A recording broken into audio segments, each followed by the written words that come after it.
Good afternoon, everybody, and welcome to Little Gowrie in the Sabi Sands, South Africa. My name is Steve Pilgrimage, joined by Davizito on camera. It is a wonderful, wonderful day, and we've got some wonderful news for you boys and girls as well. Let's first of all go over to the Nkuhuma Pride, and we'll talk more about them shortly. But first of all, this afternoon's drive is dedicated to, so Diane Wooden dedicates to her husband Pete Conda. And Kevin Hecht would simply like to dedicate a safari to all the medical workers around the world who are risking their own lives to treat those affected by the pandemic. I can be credited as Kevin Hecht from Pennsylvania, USA. Well, thank you very much, Kevin. Okay, so Americanized Hecht. It is 23 degrees Celsius, 74 degrees Fahrenheit. And boys and girls out there, please send through any kids' questions to kidsquestions@wildearth.tv. Now, everybody, we managed to discuss and have chats and talk to all relevant stakeholders, and the Nkuhuma Pride, who we had this morning, that crossed out of Djuma hunting a buffalo, we managed to get permission to come and film them. So we are currently with the Pride, and we're going to show you shortly a little bit more. But for now, over to my good friend Trishala.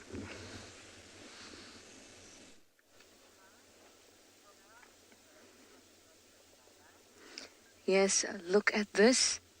How awesome first that Steve has gotten to those lions. That is just amazing. And we have this juvenile harrier hawk, or gymnogene, that's trying to get into a nest. Now that's what they like to do. They like to strip away bark and pull at any bits of dead tree to try and get in to other birds' nests.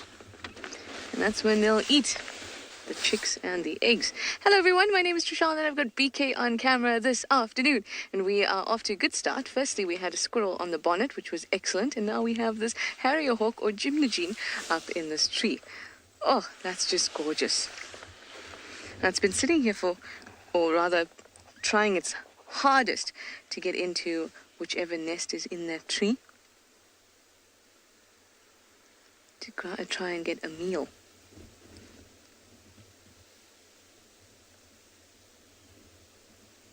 Oh, this is really, really cool because they have quite a taste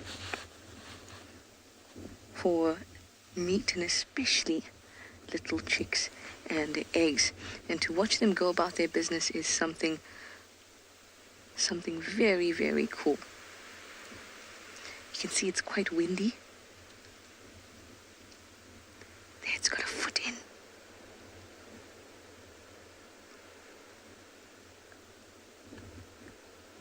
Now their feet are specially adapted to kind of not dislocating, but almost double jointed, so it can move around, scrape through in nests and pick out the young of many birds.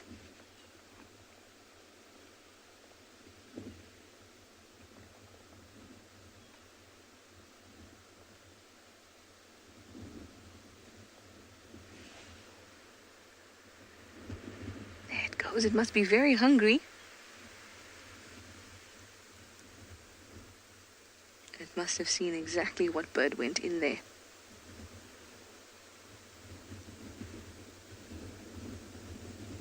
Look how its wings hang off like that.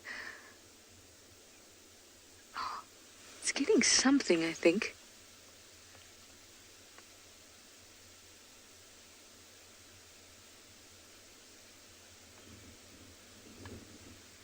I think it's battling with the wind just a little bit to keep its stability. But see how its wings are out? Well,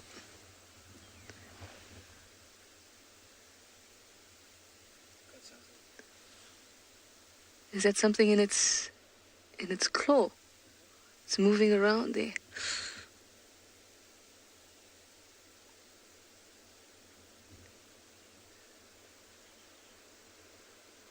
Oh, what did you get? Now they'll also go after amphibians and other little things. We can just see a little flickering. Can you see that at the bottom?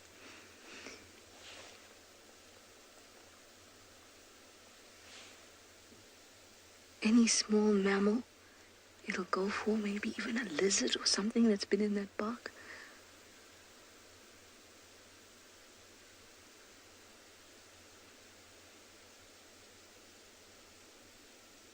Show us, buddy.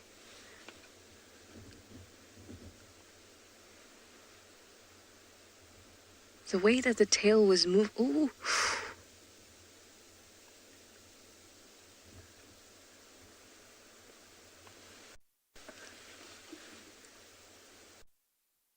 The way the tail was moving, it looked like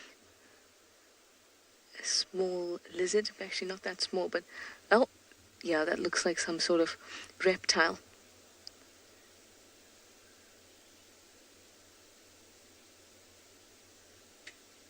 And now it's moved it totally out of our view.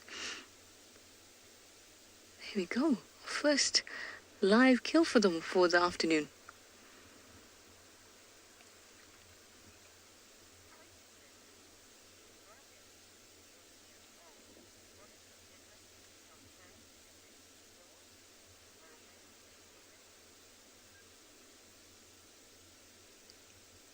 Very, very cool.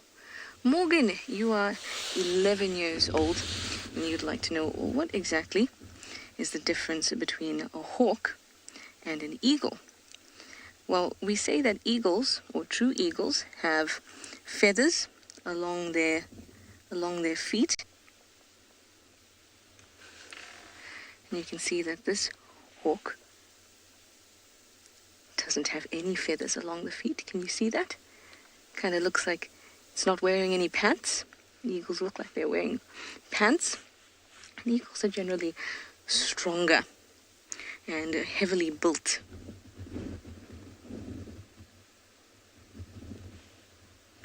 Hawks are a little bit smaller, but they still have the curved beak and sharp talons shared by all birds of prey.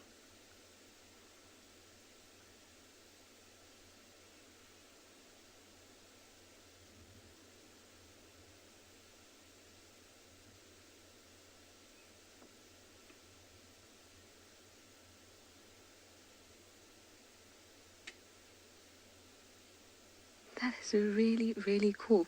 It's always nice to watch birds for a little while. It doesn't often happen because they fly away quite quickly. But if you're lucky enough, like we have been this afternoon, to just watch from a distance for a little while, you can get lucky and actually see them hunt, essentially.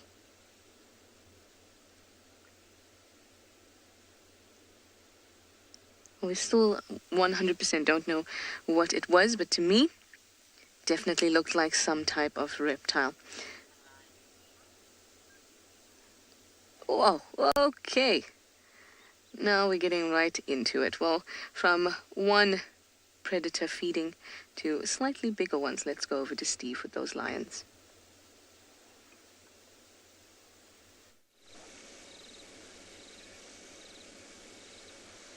Well, we're starting just here with the white-backed vulture sitting in the tree waiting for a meal.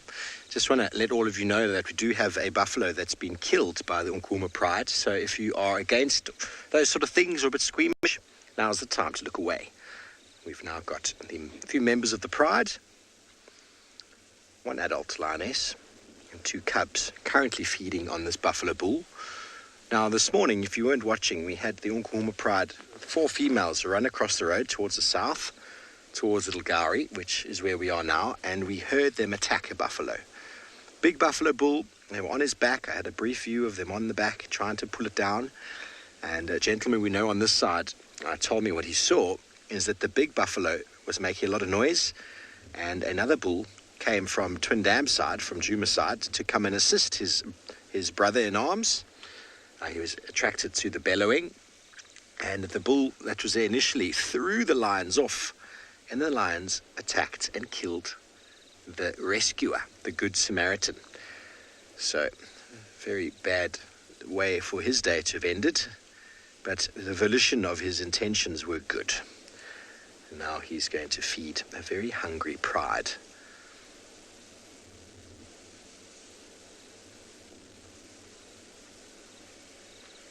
Remember, everybody, these are natural occurrences in the wilderness. Lions eat meat. They selectively pick off individuals from populations. There's lots of buffalo. We've seen how many buffalo have been on Djuma the last little while. And they're all over the place. One buffalo every few days is really not a big dent in the population. They've evolved to be selectively removed like that. Now there's the littlest cub there at the back. There it is. That's little Chella's little baby. It's got a belly full and has still got some mange. So I wonder, those of you who saw that little cub a little while ago, if you can tell me if it's looking worse than it did. I haven't seen any of those images. Sarcoptic mange, everybody, is a condition. It's basically a mite that burrows into the skin, and it causes the skin to get quite dry and very itchy, very, very itchy. It's transferred through contact, and lions are very contact-driven animals. Oh, now we've got vultures mating behind us, directly behind you in the tree.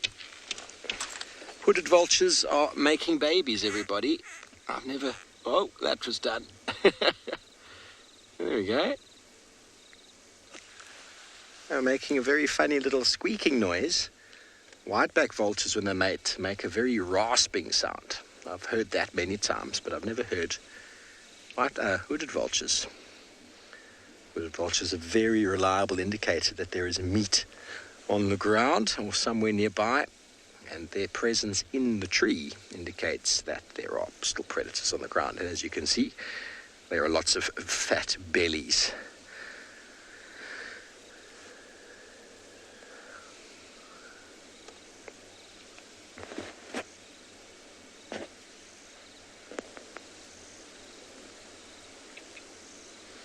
Hano, age 12, you want to know why mange is so difficult on lions and other animals? Well, lions touch each other, constantly rubbing each other all the time. So there's always contact. You'll notice that with the adults don't seem to have any mange. It's really in the youngsters. So the youngsters are a lot smaller, maybe their condition is not as good, and it's definitely something that increases in lower conditioned individuals. And once it's ripe, it gets rampant, and the only thing that really fixes it is increasing and building up one's condition. So we've had mange. The Nkuhuma Pride had mange a year and a half ago, with another couple of males that were hanging around, and that came and went without really much incident. But now it's affecting the cubs. And it looks horrible. It's supposed to be very irritating for the cubs, very itchy and very uncomfortable. But nonetheless, they will survive. It doesn't kill. It won't kill anything. It just makes things very uncomfortable, and they look rather scrawny and rather, what's the word? They don't look very nice. But that just goes to show that they've rubbed the hair off completely. You scratch and scratch and scratch and scratch, and eventually the hair is completely removed.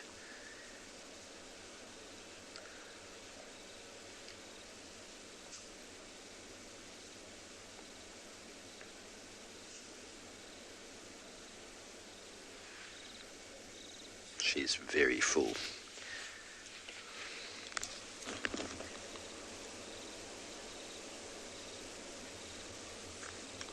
Hello, Dirk. I want to know if there's a hierarchy on who feeds first. Well, in the lion pride, lions, for example, let's talk about this discussion here. This buffalo would have been pulled down. There's only adult females here and their cubs.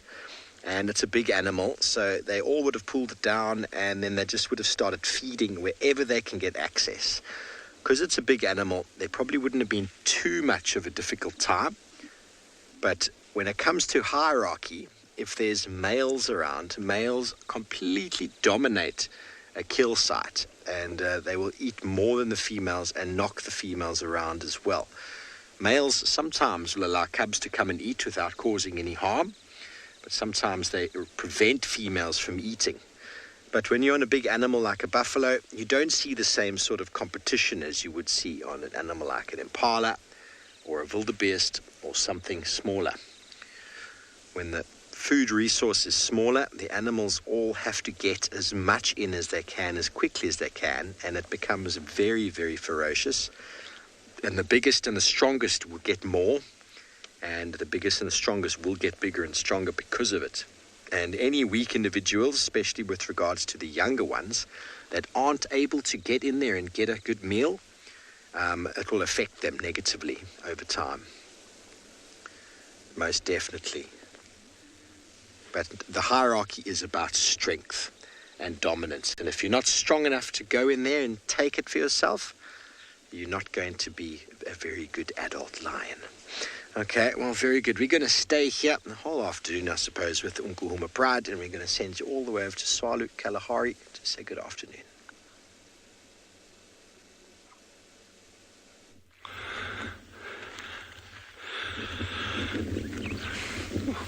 Welcome back to Swalu, Kalahari. My name's Dylan. For those of that new to joining us this afternoon, and Jean-Andre on camera work there. It's great having you back. I'm looking a little bit bleak this afternoon, and I'm feeling a little bit bleak as well. The reason for that is that whole badger saga that's been drawing out since yesterday morning, yesterday afternoon, this morning now. So we're now back at what we call island burrow system.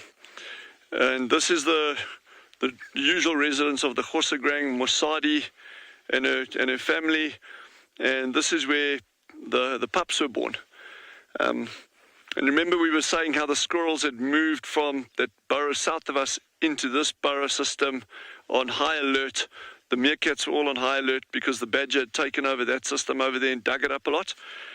And then this morning, last night we sat here, we didn't get anything, and then this morning we got some of the group, only half of the group in fact, that had moved down to another burrow system about 400, 500 yards distant from here.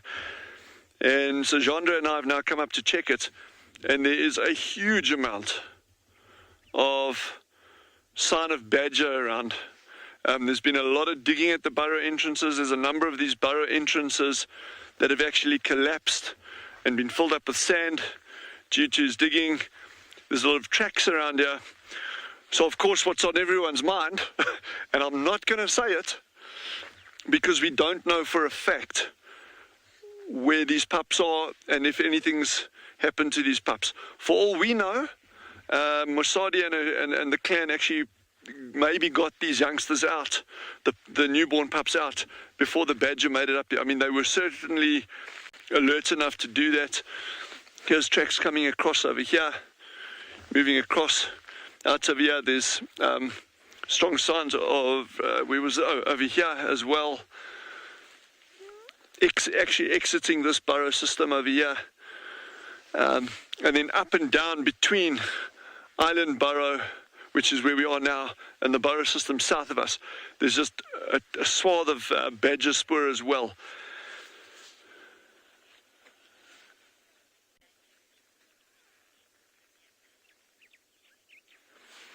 So, look, absolutely, a badger will definitely kill and eat a meerkat if he can catch it. Badgers are a lot larger than meerkats. They can dig a lot faster, and they can get into tiny, tiny, tiny areas. So Jean-Andre is just gonna kind of like amble over here with me as an example. A burrow entrance this side, and I'll put my hand in the entrance of the burrow, and you'll actually be able to see the size. You see, my hand just covers the entrance, or just doesn't cover the entrance of that. A badger can fit down that hole super easily. You can see, though, right at the back, it actually narrows considerably. So what we're seeing here is a badger can get in the entrance here, but he won't be able to get down that very small hole unless he digs it out. So there's no evidence at this particular hole that he's been digging.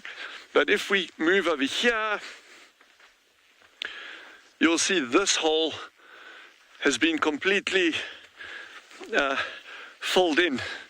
Now, this could have actually been from digging on the inside of the burrow, kicking sand out, but we don't know. Yeah, I'm absolutely speculating. I'm just going on the fact that there's plenty of evidence of a badger having been here in terms of tracks. There is sign of digging. We know he'd taken up residence by the amount of sign and droppings, probably for the past 2 or 3 days at that other burrow system. The squirrels were out, and now the fact all the meerkats, all the squirrels are gone. We know at least where half of the meerkat group is, and we'll go down there later. And the squirrels have now gone back to their original burrow, which tells you that badger's moved away from there. So we'll just have to see what happens.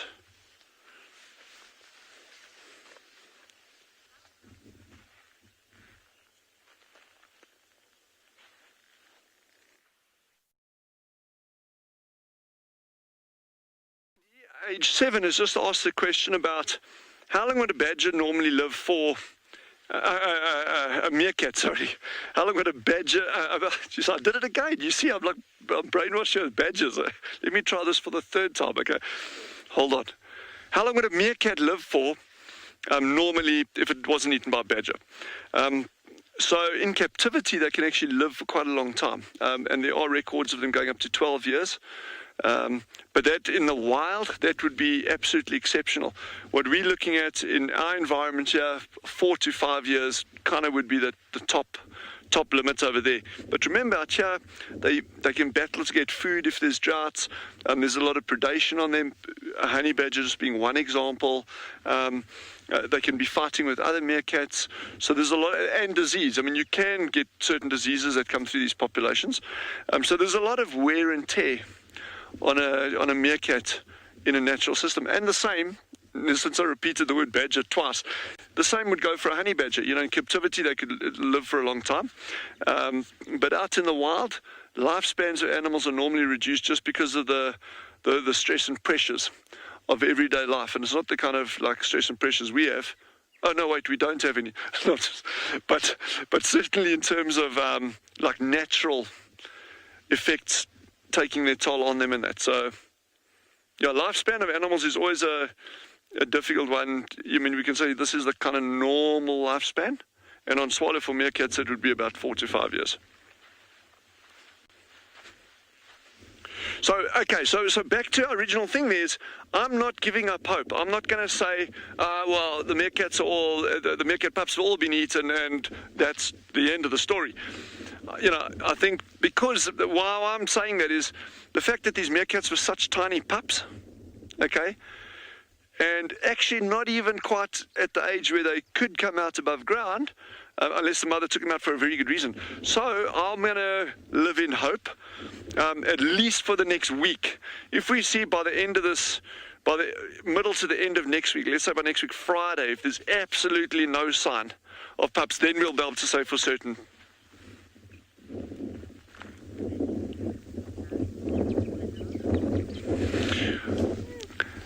Hanno, okay, Hanno has just asked, what does a honey badger track look like? And I'm going to give you a really nice example. So the tracks that we've got here is in this very thick sand, which makes it, the shape becomes very, very unclear. But in the local, one of the local languages over here, okay, which is called Afrikaans, which is similar to Dutch, one of the common names for the tracks of a honey badger, if trackers are following it, they describe it as baba voetjies, which means a baby's feet.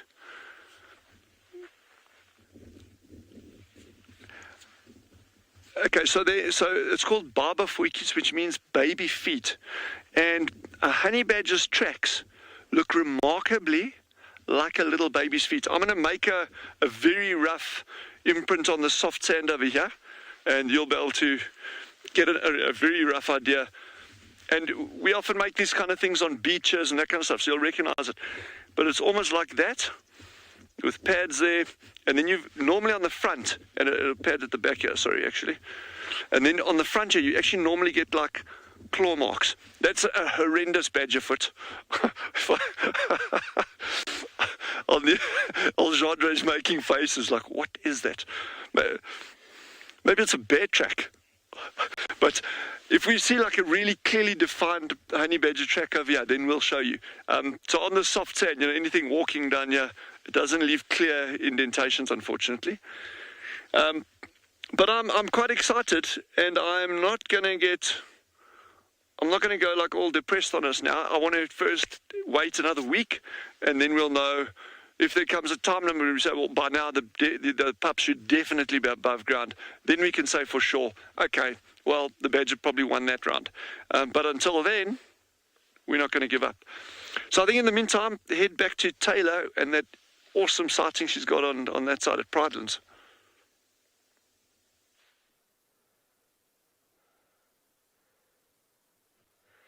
Hello everybody, welcome to Pridelands and Eco Training. We're just watching an elephant disappear behind some bushes, but hopefully we'll get another view of him soon. But I can hear some more elephants trumpeting in the distance. My name is Taylor McCurdy, and on camera today is Gert. What I'm going to do is I'm just going to go up this little incline a little bit here, but I'm excited to chat to all the children today. And I hope that you've got lots of questions about elephants. So there's this young bull over here, and then I can hear trumpets coming from down that side just ahead of us. So we'll just have a very quick look before this elephant disappears, and then hopefully the breeding herd of elephants, which sounds like them, will come on down and maybe have a swim in the dam for us. But he's on his own. I also think that we've seen this elephant a couple of times. He normally hangs around with a really big elephant bull that we had on the Sunset Safari. What we're going to do is we're going to turn around now. It seems as though the elephants are in fact not in front of me, but are behind me. But I thought I heard something that side. Yeah, let's go and see if we can find them. So I'm just quickly going to turn around. Try not to crunch anything. I don't know what's upset the elephants. Normally they don't trumpet very much. It's a stress sort of stuff. But it's very windy here.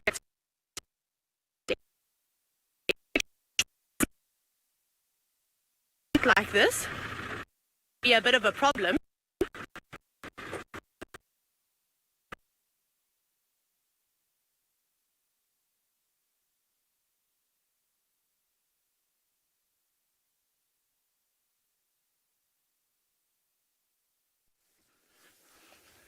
Good afternoon, everyone, and big welcome to And Beyond Ngalo with me, Rowan, and behind the camera, Owen Dahl.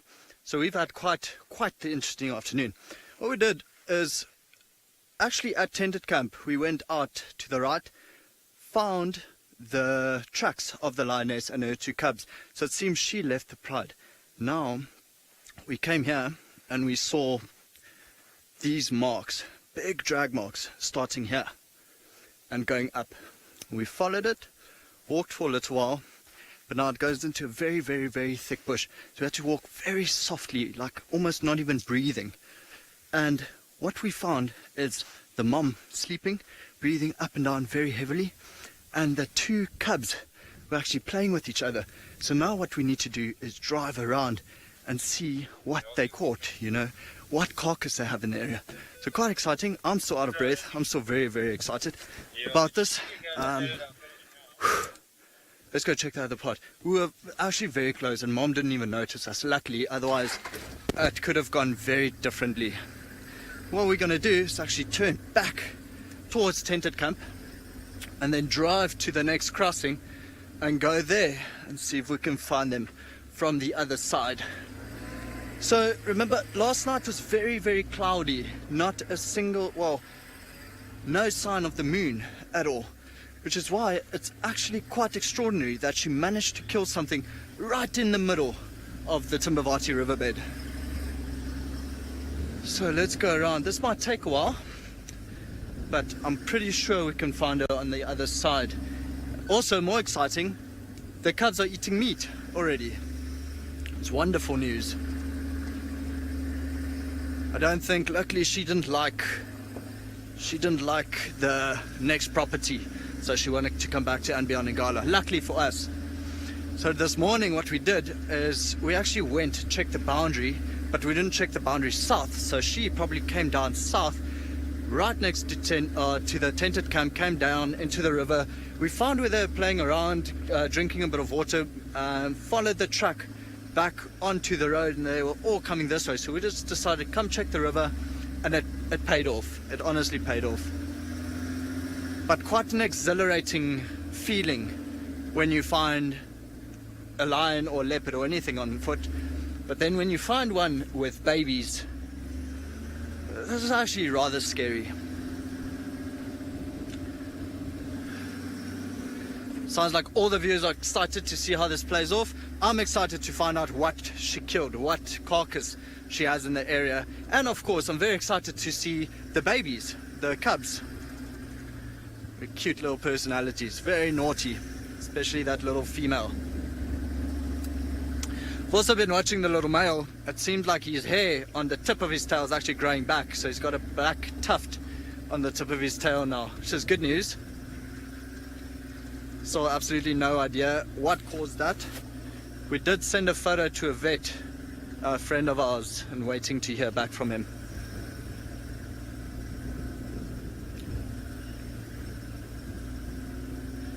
Okay, so while we go around, see if we can find them on the other side, we're going to send you back to Steve with his lions who are already feeding.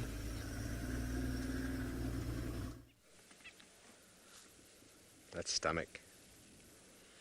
Welcome back, everybody, boys and girls. Now, we are still with the Unkuhuma Pride. There's a few more individuals feeding on this buffalo now, and there's lots of noises being made. I'm just going to be quiet for a moment so you can hear some bone crashing and some teeth snapping sounds and maybe some grumbles.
Morgan, age 12. You want to know how do we tell if a lioness has reached adulthood? Well, first of all, it's quite difficult from a size point of view, because once they reach sub-adulthood, they generally are pretty much the same size as the adults.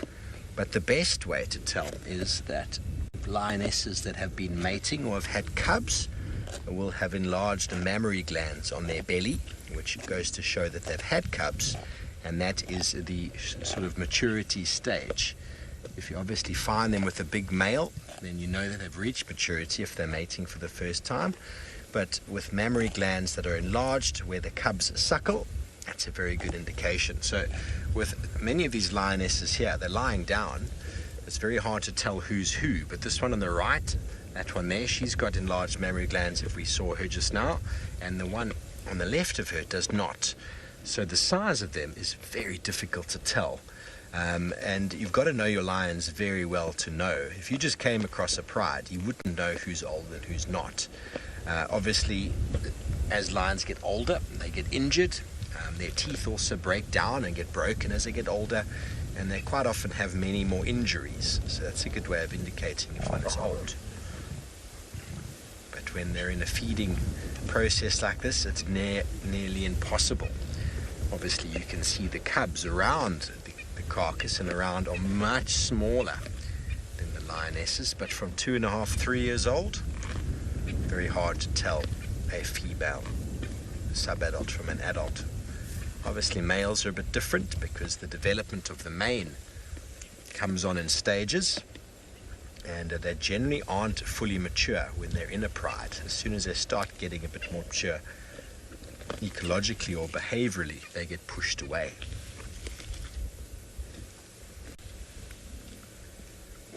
Nothing on this buffalo will go to waste. Nothing at all. What the lions don't finish off, the vultures will, and the hyenas. They've eaten an enormous amount since we left them here this morning, but there's still lots of meat on there. 700 to 850 kilograms worth of buffalo. 1,500 pounds, if you will, somewhere around there. And the lions eat, on average, about 100 pounds, the adults, in a sitting. I've read 36, but a big male lion feed on about 50 pounds. Female, not pounds, 100 pounds. A female about 60 odd pounds. 100 age 12, who's got the strongest jaw between a lion and a leopard? Well, leopard for its size is phenomenally powerful, but a big male leopard only weighs about 180 pounds, whereas one of these lionesses here, female, can weigh close to 300. So a lioness would definitely have a more powerful bite. But if you had to enlarge a leopard to the same size as a lion, I would say a leopard's probably got a more powerful bite. But it is much of a muchness, I suppose. Both of them will be very painful. The hyena has got the strongest bite, very powerful jaws, very powerful teeth to be able to crush and crack very thick bones like those of the leg bones of the buffalo, which the lions won't be able to get to.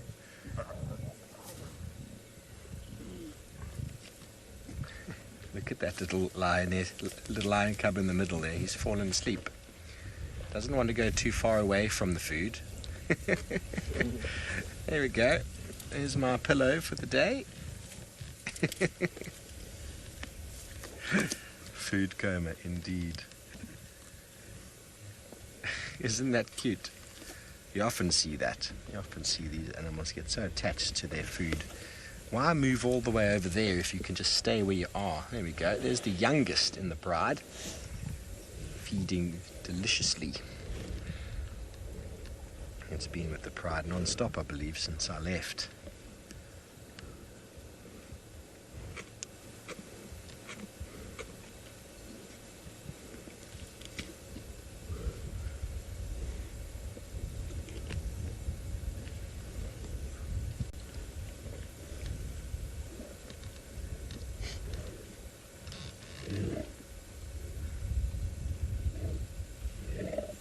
Oh.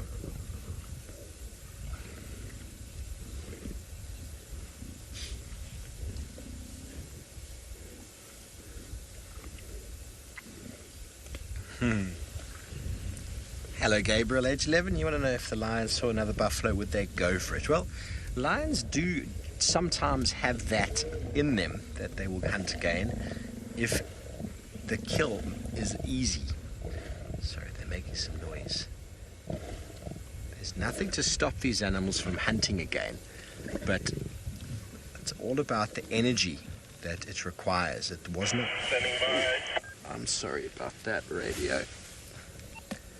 It's all about the energy that's going to take to hunt another buffalo. And they might think about it, but the effort required to physically go and catch one. The reason these animals hunt is because they're hungry. Bless you. There's an instinct behind hunting.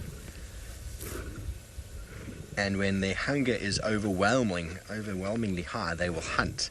But when their hunger is sated, like it is now, there's no need for them to hunt. So it all depends on what's going on any particular day. But if a buffalo makes it very easy for them, they might just jump up and jump on it. Doesn't necessarily mean they're going to eat it as vigorously as they did the first one. But it's not uncommon for them to hunt if the prey is easy to catch.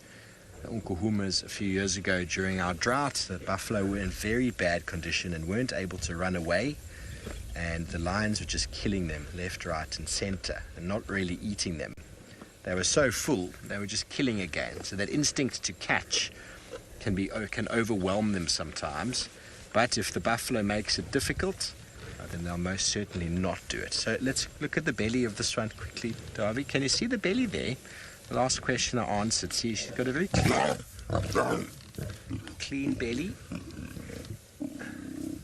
No mammary glands there.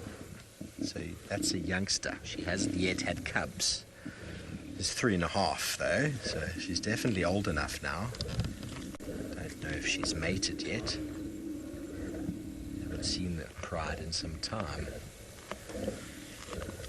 So you see that little cub came in there and is trying to eat, and it got a hiding, but yet its ears are flat and it's gone in anyway. So you need to be able to survive those altercations if you want to eat.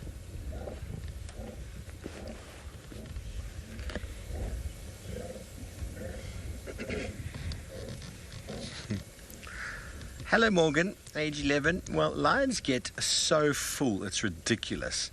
And they will fall asleep on the kill, like you can see the cub has done. And at the back there, Darby, can you see that one's holding onto the head?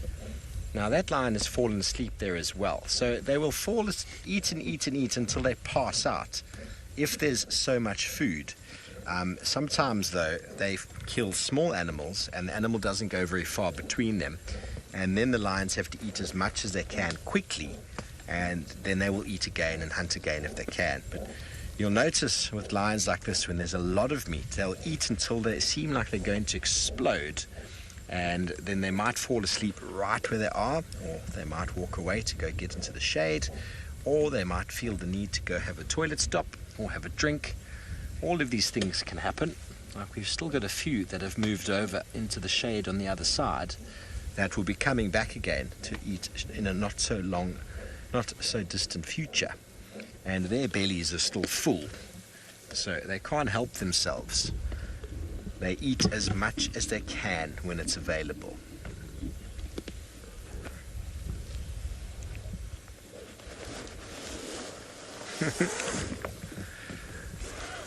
Hello Zara, aged 4. How are you doing this afternoon? Well, you want to know how the lions clean their faces afterwards? Well, one of the things they do is they lick each other on the face, and they also do what normal cats do. They lick their paws and they rub their faces.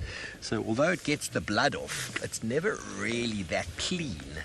It smells, it's very dirty, but they do clean, and they do groom themselves every single day, more than once.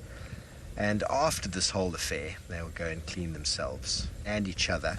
And sometimes when they are eating a kill like this, they are very aggressive with each other, and they actually beat each other up and punch each other and claw each other in the face. Then afterwards they go and they say, "I'm sorry," and they clean each other and lick each other and say, "I'm sorry, I got a bit carried away there before, but you know buffalo is my best kind of food." And they clean each other and fix the wounds on the face and also clean the blood off.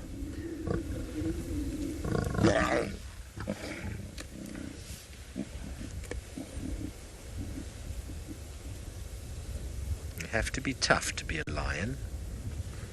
Oh, our little friend's woken up. The little cub in the middle, he's woken up and he's decided it's time to eat again.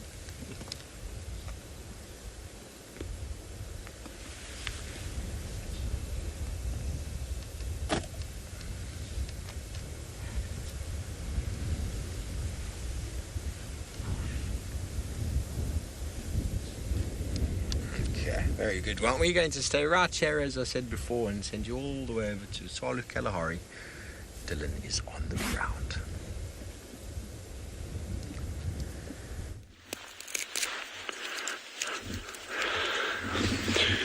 So Jandre and I've now followed, come back down to the burrows where this honey badger had taken up residence, and you can see the entrance there.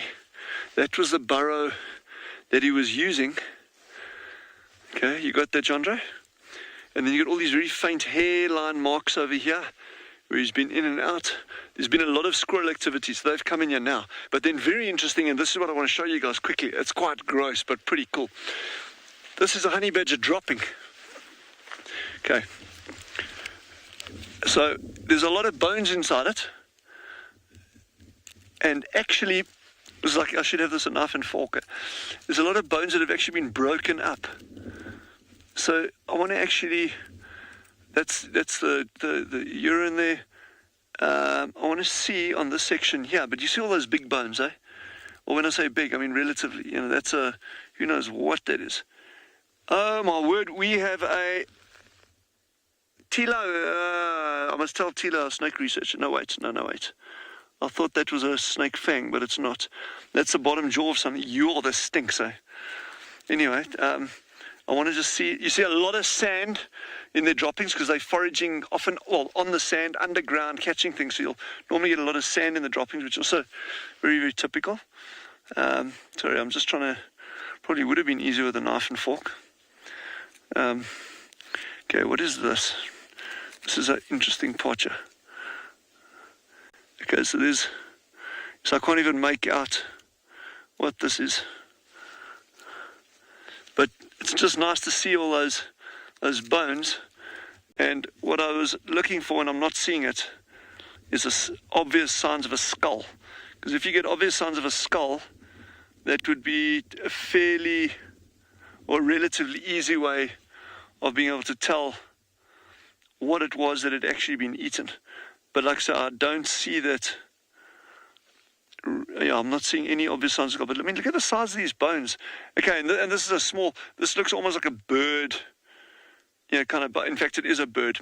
Those bones are almost hollow, very light. So that was probably some kind of bird that had caught in it. Maybe a ground nesting, maybe a lapwing chicks. Who knows? There's a kind of vertebra there. There's a vertebra of something.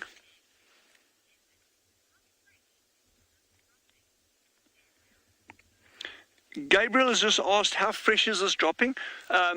This dropping is about a day old, maybe not even. It's still moist on the inside and it dries out very, very quickly in this environment. So I'd say, when I say day, it's probably at the most 24 hours old. We know the badger pulled in here 2 days ago. So it can't be older than that, or it's unlikely to be older. But then just in terms of the environmental conditions, we've had bright sunlight, the days have been warm, there's been a bit of wind, but the fact that there's still a bit of moisture in this tells me this was probably last night, maybe early hours of this morning. So anyway, I think this badger's moved on. The fact that there's lots of squirrel activity around here now, and the fact they've moved away from that island burrow where the meerkats were, they've moved back to their system, can't get their home back. So this badger, who knows where he is? He could be miles away by now. Sure, this has got a strong smell, eh? But I think we're going to move away and we're going to go follow up on where Mosadi is and her crew. We actually have a honey badger track over here.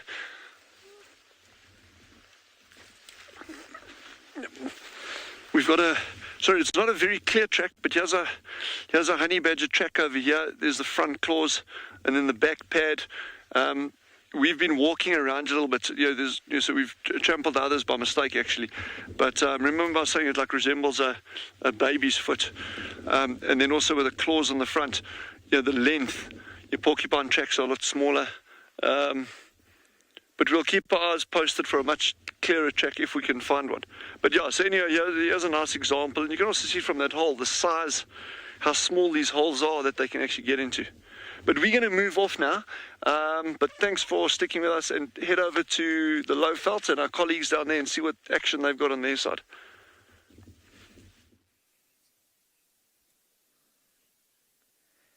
So we came around and you zoomed into the little lioness, the female, and you can just see that belly is so fat. You've been watching her trying to move around. It's basically more of a crawl than moving. Just to her right is the little young male, and then behind the male is where the mom walked into the thicket. And where we are, you can actually see she managed to kill an impala ram, quite a large impala, and I am still just so amazed that the mom managed to kill this impala right in the middle of the river, then drag it through to here. So I'm not too sure if it's the first time that the cubs are eating meat, but it's phenomenal. It's very early. I mean, whenever spoke to guests, it would always be like, oh no, usually at about 3 to 3.5 months. And I mean, these cubs are about, what, 2 months and 10 days, if even that, maybe a little bit younger. Still very, very young. They look quite comfy where they are. You can hear the mom licking herself. I'm hoping that she would come out the bush. There's the young female just stretching towards the brother. But a little bit too large to actually get up and move. It just ate a little bit too much.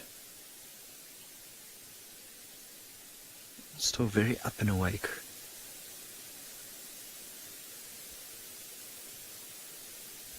Every now and then I can just hear like the sound of a lioness licking herself. So I can hear her grooming in the bush, but I can't see her. So to give an idea, we are sitting maybe about 12 meters, 15 meters away from them, and we stopped walking almost in the spot, as only when we spotted them. Because what we tried to do is walk around first, see if the drag marks came out the other side of this thicket, because you don't really want to walk straight into a lioness and her cubs.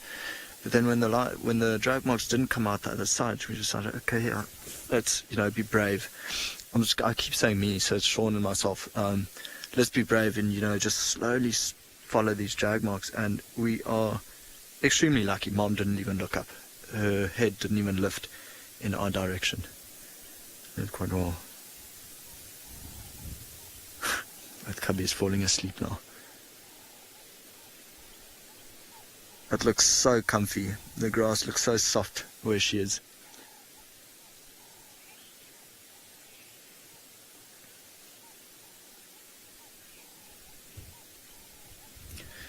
Kayla, how long are the claws of a lion cub?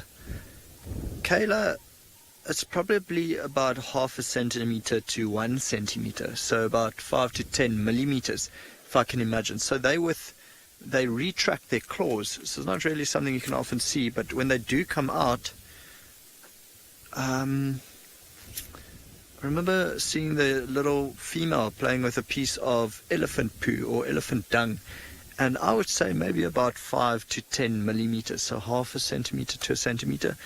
Extremely sharp, even at this age. Scarily sharp. You don't often see it. It's only really when they play with something hard that they need to almost try hold onto that you would see it. But everything about these little ones, sharp teeth, sharp claws, really just baby predators.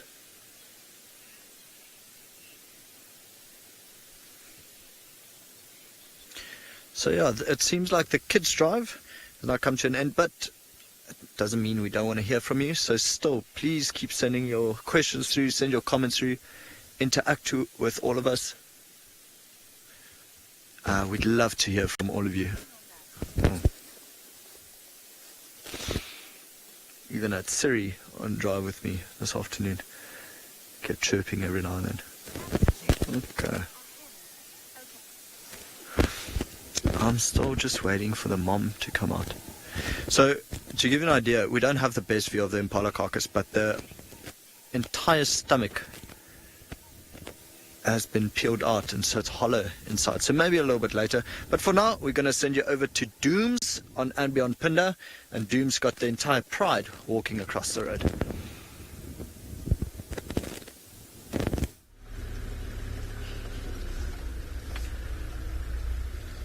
Good afternoon, everyone.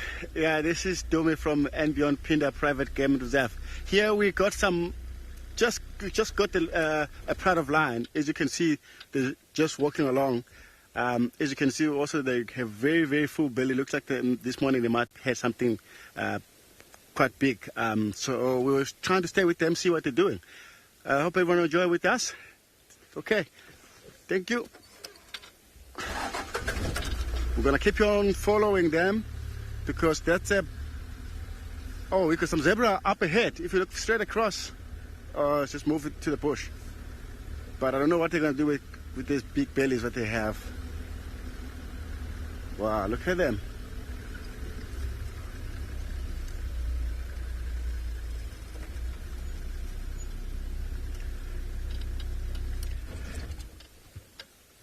And I love these animals because they always, if they especially when they're active, hunting and playing around, feel more powerful animals as well. This is what make me think they're more special to have them. They never get bored when they're moving like that because you never know what they're going to come across to.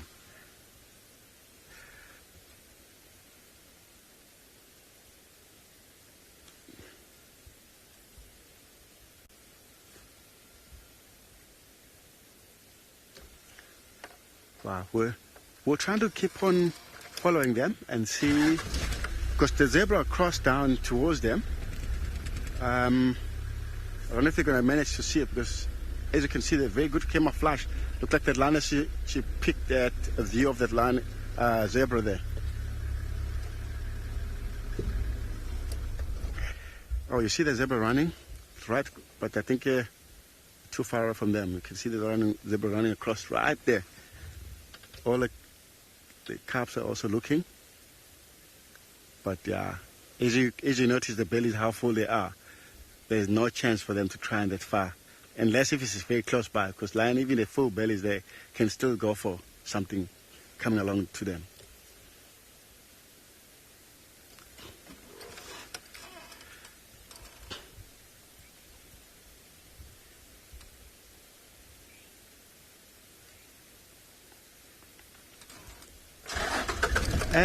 Lisa, the question is very good.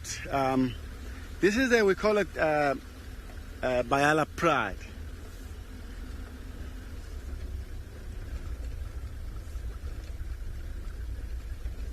Yeah, they're still looking. It looks like they're looking at the zebra, but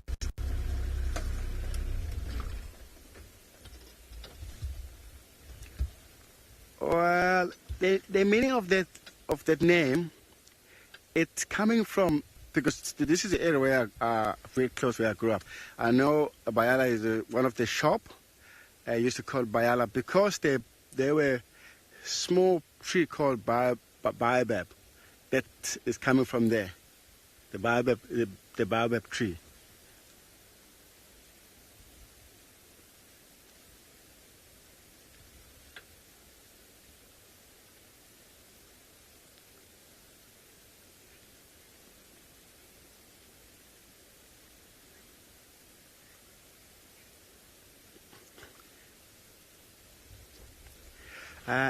Then when they full belly like this, they can take everything very slowly, and yeah, they're very slow moving. But if they have to work for hard or something come across them, they can run very fast, like you won't believe it. That's why if you find the lioness heavily pregnant, but she'll be still hunting.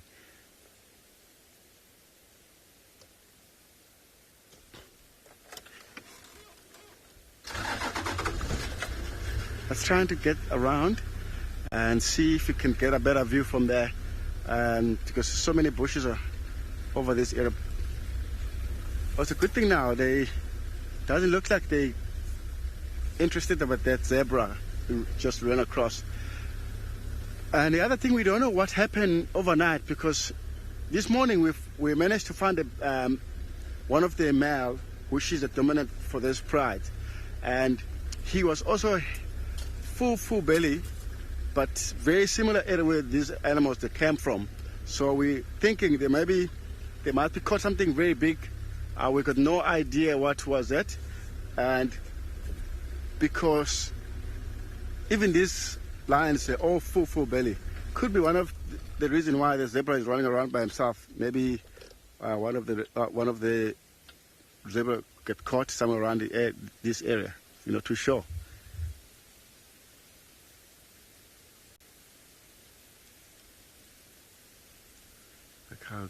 Look how camouflage on this grass.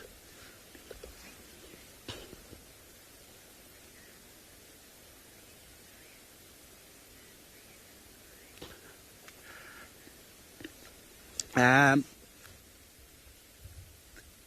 this pride, we were about 8 lions, but it looks like one lioness is not around at the moment.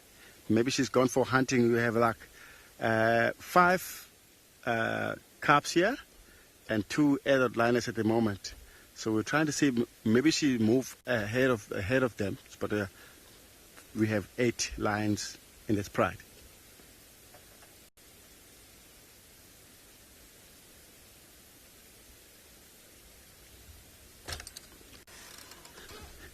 All right.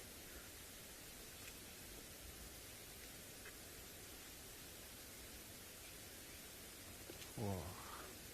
Okay, let's try to come around and see what they're doing, because that looks like they might be taking slowly, moving around. Otherwise, we're gonna heading towards Steve with feeding lions. Thanks, guys.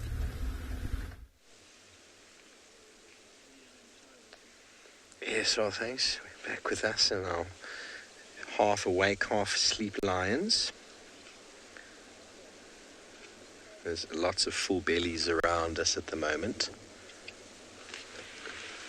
But how wonderful it is to be able to spend time with these animals. And there is one of the big lionesses by the name of Ridgenose, who was lying on his side before with an enormous belly. So back over with the lions over there, and everybody, if you do have the time and the inclination, please go to the link below. Feel free to support us in any way you can. And continue to bring you wonderful images from the African wilderness. Don't forget as well, if you have any questions or comments, you can send them through to #WildEarth. Put them on the YouTube chat stream, or you can also throw them in on Twitch. Love to hear from you, boys and girls as well. You can keep in touch with us. Keep your questions coming through.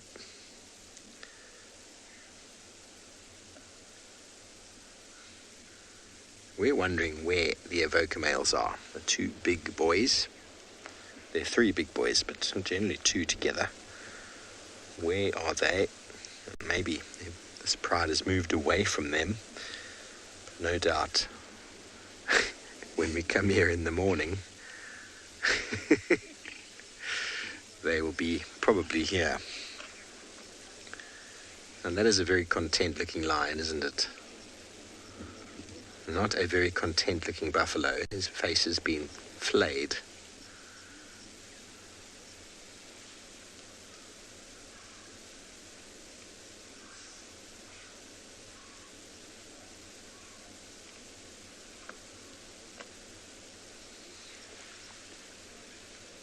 There's still a fair bit of action to be had as some of the digestion takes place with some of the sleeping lions, and they come over here and try and find a space in amongst the ones that are sleeping on the carcass. We'll find it becomes a little bit more cramped for space as the buffalo gets smaller and smaller. Look at that belly on the right, that little cub. Oh my word. Can you imagine having a belly that full of food? Cannot imagine.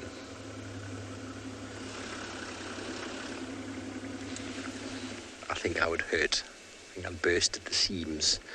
Darby, a proper Christmas meal.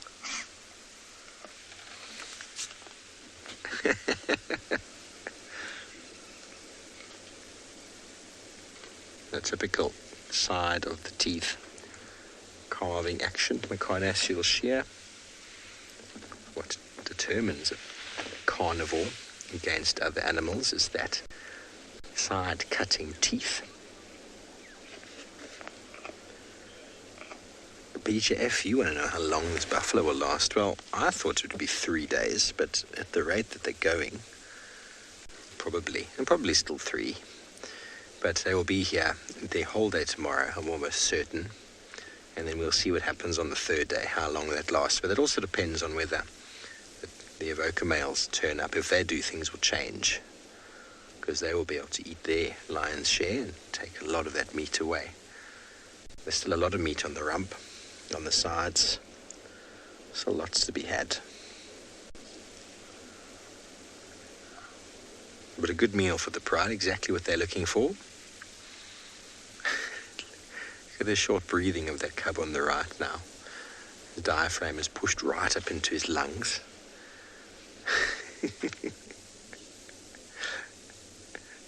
Have you ever felt like you're so full you could pop? I don't think you've actually ever felt like a lion. Okay, let's quickly send you over to Trish with a feathered friend.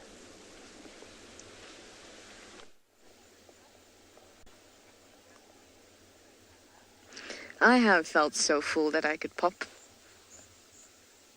I'm sure that this African hoopoe wishes it could feel that way too, eating lots of little insects. Must be difficult to get properly full, but they don't only go after insects. You can see they have that long beak, kind of like tweezers. And that helps them to get larvae and earthworms, all those juicy things that probably would make them full enough to pop. This one is playing statue with us.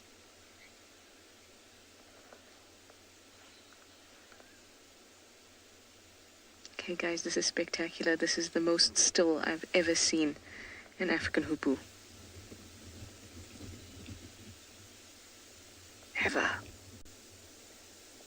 I guess it's enjoying the sunlight and the breeze. I certainly am. Where I'm parked, it's a nice patch of soft warmth. Maybe this bird is enjoying it too. It does look like a statue, doesn't it? Oh, there was a bit of movement. And they have a lovely crest.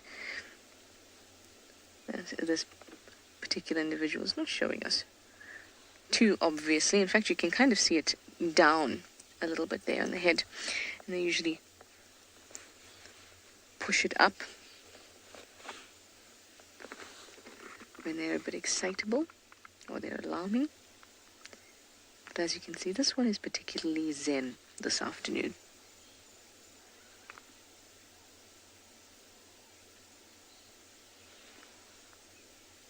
Now I came along here, I've just passed Buffalo Dam, which basically has nothing going on, which is a shame. I was hoping to see the hippos that live there and some elephants. That was my main goal. Some illies would be lovely. In fact, I just heard some branch breaking nearby. So I'm going to go up to the northern boundary, maybe onto the fire break, and see if I can find some elephants. This is unbelievable, this bird. Hi Anushka, you'd like to know how strong are their beaks. I can't tell you I have a number for you. And given its structure, quite long and slender,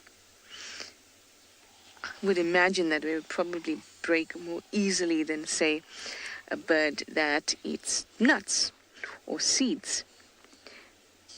But beaks in general are quite hard, and they are built for the purpose of eating. So as long as this bird sticks to the diet for which its beak is appropriately shaped, it shouldn't have a problem. Now, we often talk about the shape of a beak corresponding to what it is that an animal eats. For example, oh, there we go. Whew, some movement. It's not a statue, everyone. Beak of a finch is very stocky. This type of beak very long. The beak of a shrike has a hook. All those things correspond to different things. This is seeds, insects, or shrikes attacking insects, piercing them, things like that. But in fact, or rather, it's always been said that biologically we look for the shape of the beak to correspond with the food. But recent research has actually shown that it's not that simple, because the beak serves other functions as well. It's not just to look for food. Also means that you need to be able to clean all of your feathers, be able to reach them. And if this had a beak twice this size, wouldn't be able to reach. It's now failing to sail or failing to fail. I think failing to fail sounds nice.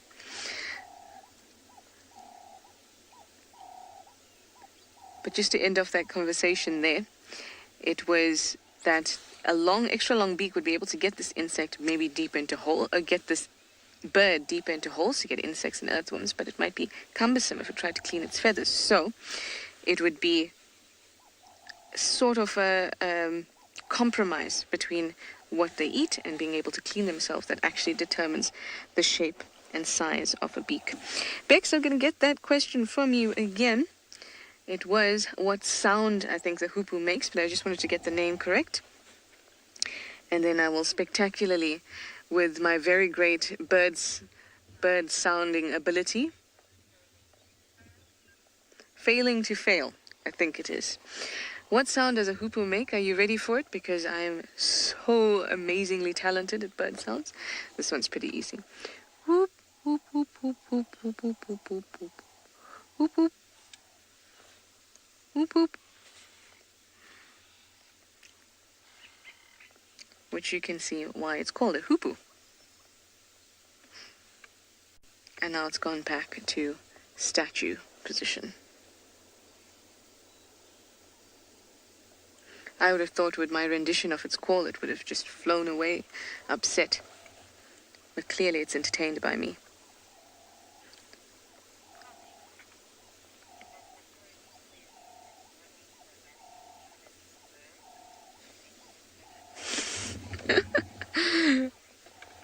Linda Poley, you say it's winning the mannequin challenge for birds? I think so, Linda Poley. I think so. I will bestow that crown upon it when I move further ahead. Anyway, let me send you over to Ambion's Ngala with a very, very little cub.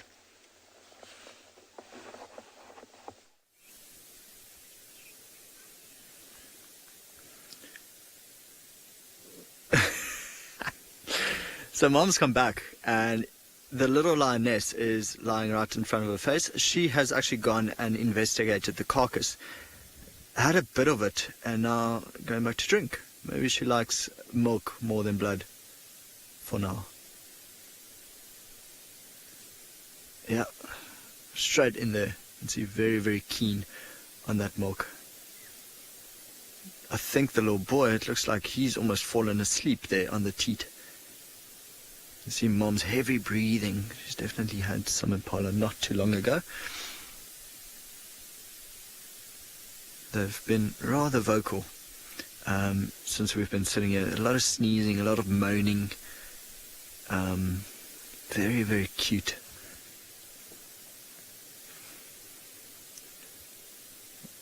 Big sigh from Mom. Of course, this would be quite painful for her. They've got very sharp little teeth digging into her teats, and you'll see the little lioness, she's got a paw on the stomach, so every now and then squeeze a little bit just to try get or push more milk out. So I don't know if you can hear this. You can hear like the slurping, but she's trying to squeeze down to another teat. James, 12, wants to know at what age do lion cubs start eating meat. James, I said a little bit earlier that usually we only really see them, or every book will tell you about 3.5 months. So this is why it's so surprising for us to find these little cubs already at a carcass at just their tender age of, I think it's 2 months and 10 days, a little bit less than that maybe. So very, very young for them. Although I must say, you know, at this age, usually lions would still be denning. And what this mother has done is just defied all lion logic or every single book that tells you what lion behavior should be like. I guess these lions don't really read the books. But she's been following the pride. She introduced the youngsters to the pride. She's walked with the pride everywhere, even out of Ambien Ngala. Now she's back, and the cubs are already at a carcass at a very young age.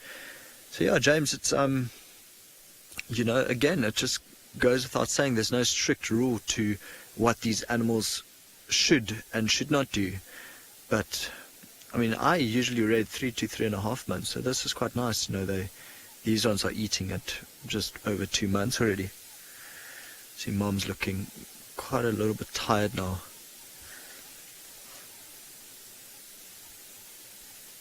Alrighty, so we still just going to sit here. Every now and then the cubs wake up and they jump around.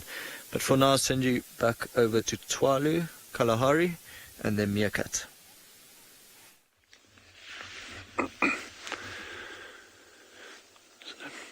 So here is Mosadi, and she's got 3 other members of a group with her. We have no idea whether the other ones are. There's a chance that they'll rock up at some point. So anyway, we're going to just bide our time and see what happens over the next week in terms of the pups, and then we'll know for sure if that badger actually got to them or not. We can always hope. Try to look on the bright side here. She's very alert. They'll be doing a lot of foraging around this area during the course of today. And Rebecca, the lady that's been doing an amazing job with the habituation and that.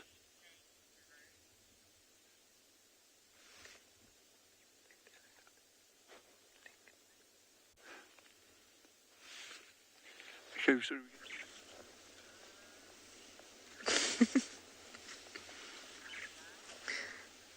This is hilarious, everyone. Firstly, I must say thank you very much, elephants, for making an appearance. But this is way more than I expected. 2 precious calves.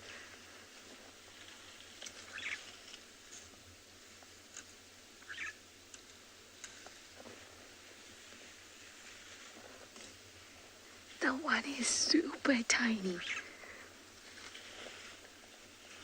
Oh, now we're having a rest. I'm just going to be quiet and I want you to enjoy this and I want you to listen. You'll hear a drongo squawking behind me. You'll hear the leaves. Just listen and enjoy.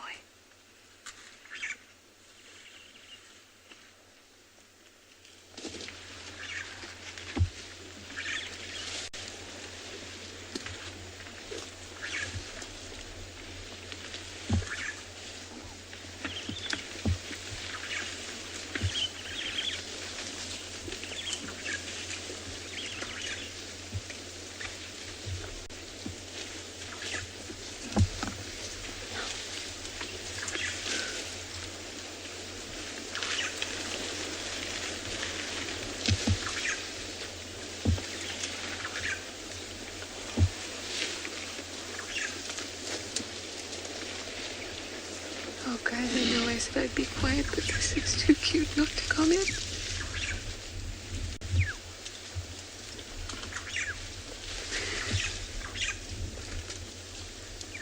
This is such a beautiful and relaxed herd.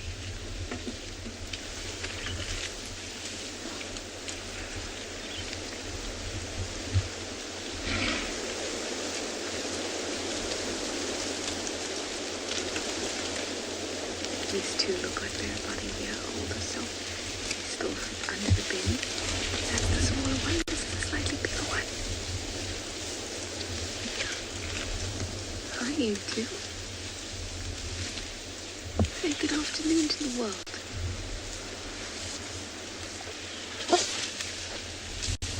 did you hear that? Yes, hello, good afternoon, beautiful. There's a little sneeze there. Scratch the eye.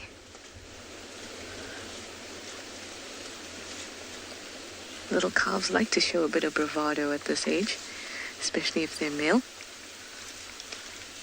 Can you see how that one's passing straight under the belly of mum?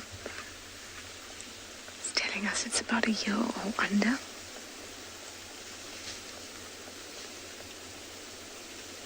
The other one's a little older.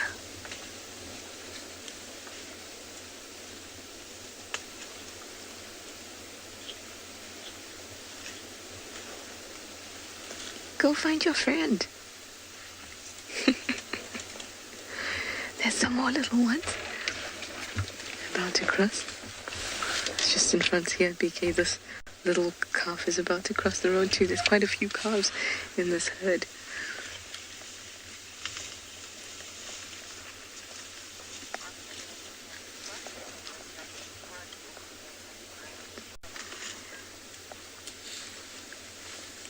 Just gorgeous. Absolutely stunning. Anyway, I've got to get on to Game Drive Radio because I think I heard something interesting.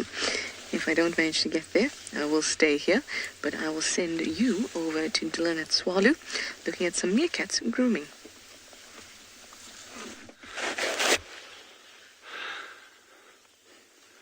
So we've got a lovely example of allo grooming going on here. This is super important for social bonding within the group, and obviously reducing parasite loads, keeping the fur in good condition. But, you know, I've said we'll wait a week to see if those pups reappear. Just the fact that there's been no babysitters, a parent or anything, I'm not going to hold out much hope over this. I'm just like kind of priming all of us in advance here. It's also, Rebecca was saying, it's also very early for this group to be back at the burrow now. It's still quite warm. Although what you may have found, and, you know, I don't know, maybe the foraging was quite good in this area. When Jean-Andre and I were here earlier this morning, we noticed they were doing a lot of foraging super close by to the burrow. You can also see from, you know, this morning and any views of the greater area this afternoon, you'll actually, there's a lot of grass around. So you may just find that there's a higher abundance of food in this area, so that they might not need to forage as far afield. And of course, there's always the yep, the genre is just fallen over now. Yeah, there's also genre is laughing. That's very sweet. They are such charismatic little things.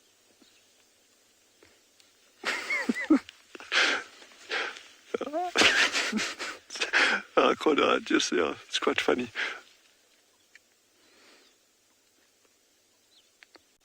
The squirrels popped out of the burrows to the right-hand side as well. On the far right, you'll see there's a single squirrel there. So what I was saying about before I got distracted, the other thing with the foraging of not going super far afield, so it may be just a food density, that there's a good abundance of food, but it could also be that they know, obviously there's this heightened awareness of a large predator in the area, which is the badger. And it could also be, I'm kind of just thinking off the top major, that if they haven't used this burrow system for a while, and I'm not sure when they last used it, they're not as familiar with the immediate environment around this burrow in terms of predators that may have pulled in, that kind of stuff, and that. So if they moved here yesterday afternoon, which we know they did, then you probably find this a bit of a heightened awareness until they become comfortable. Yeah, okay, cool. They know the area very well again, and all's fine. But look how they're digging there. Can you see them foraging there? Okay, see those ones digging around? So I suspect there's actually a lot more food in this area than there was at that other burrow system over there. The ground also appears to be a lot harder here. It's obviously still nice deep sand, but the substrate is a lot firmer, which may make it more ideal for little burrowing animal, like insects and that kind of stuff.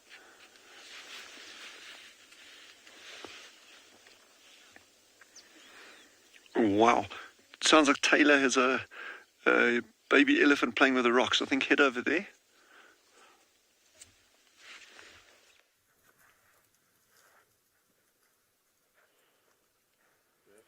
We did indeed have a little elephant playing with a rock, but it has now stopped. It's just that one on the left-hand side that was saying hello. I actually don't know. Have I introduced myself yet? I don't know. Shall we try again? Just because I'm not actually sure if I've said hello to you or not this afternoon. We've been sitting with this breeding herd. Oh, I have. Just... my name is Taylor McCurdy. I have introduced myself, but I have memory loss, unlike these elephants. They've got a much better memory than I can. Sorry, everybody, but we're basically surrounded by this herd of elephants, and what's really fascinating is, because we've been able to sit here for such a long time, I've realized that this seems to be a herd of elephants that we've seen 4 or 5 times now. Look at that other little elephant on the left. I'm going to see what's happening. It was just throwing some sticks and leaves, and well, it was trying to throw some things into the air. There you go. You got a stick poking out of the ground. So I'm going to show you some awesome individuals so that you can identify this herd. But once they come through, we'll have a look at them. Right now we're admiring, of course, these young calves. Now there's the two of them. That one seems to be the slightly older one, maybe closer to a year old or so. It has much better coordination with its trunk, but definitely still learning on how to use that long dangly thing. You're not going to be able to pull that out of the ground. It's going to be impossible. Finally given up, realized that can't do it anymore. But we're getting to that time of the day now. Oh, it's also found the rock where everyone's getting a little bit playful. Hello. And a rock can be particularly entertaining for a young elephant. Although it's not a small rock, it's quite big. They're struggling to move it around a little bit. Well done. Kicking it about a bit. A little elephant will play with anything that it can find. If it's not careful, it's going to try and do too many things at once and might even topple over. Isn't that precious? No, it's not round. Maybe a piece of elephant dung would be a lot easier to kick about. Very entertained by itself. Must feel very impressed that it's able to kick it about so easily. Oh, now you're completely missing it, elephant. When's the next Soccer World Cup? Is that what this elephant is potentially training for? I'm going to charge it now. That's very precious to watch. But the two youngsters were playing with one another not too long ago, so I have no doubt that they will start playing again. Like I said, the one on the left is slightly older than the one on the right. Maybe just by a couple of months old, and both mothers are nearby. But little elephants, like young kids, will often find other elephants of similar age, and they'll keep one another entertained. And then the other thing that keeps happening to us is that we've got an older elephant just to the left that has been trying to throw sticks at us the entire afternoon. This elephant has not moved for about 20 minutes now. Or maybe a bit less than that. Time flies when you're spending it with elephants. But it has successfully... Oh, what's happened there? Someone got into trouble, that elephant just at the back. Not happy about something. But anyways, that elephant on the left-hand side has thrown quite a few sticks at us. Why? I have absolutely no idea, because we've done nothing to upset the ellies, and you can see how relaxed they are. But that's quite typical of teenagers. They want to test boundaries. It's really just the most magical scene.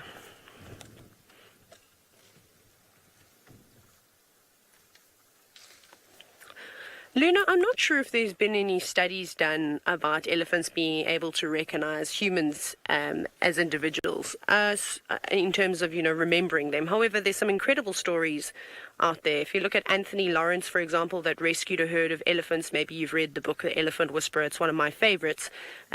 He talks about this herd and this relationship that he has with this herd that is wild. And I'm not going to spoil it for you because I highly recommend reading it. So he talks about some interesting things, and then I personally, and I'm pretty much every single safari guide has got some incredible stories with elephants. So yesterday we were talking about a big elephant bull that we've nicknamed Daryl, that frequents the roof of Sabi Sabi's Earth Lodge. And hello, you're coming up now. You've been brave. You've been trying to do this for the whole afternoon. Right. Everybody.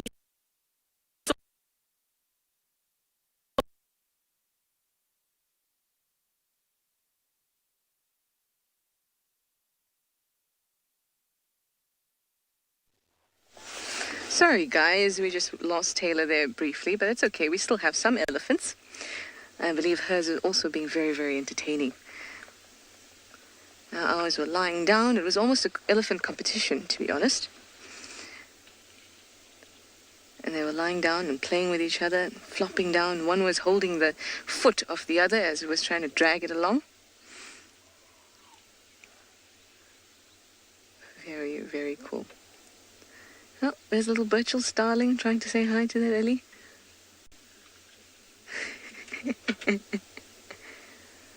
Gorgeous. It's a really, really nice Really, really nice sighting. It's just another vehicle nearby backing up. I wonder if the older viewers remember Jimmy, the amazing, sweet older gentleman that had presented for us briefly. He was in the vehicle next to me.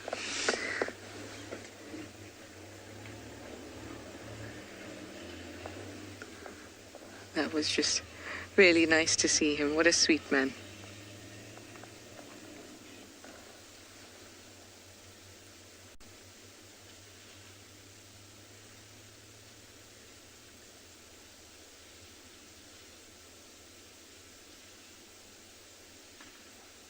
Can you hear them breaking branches?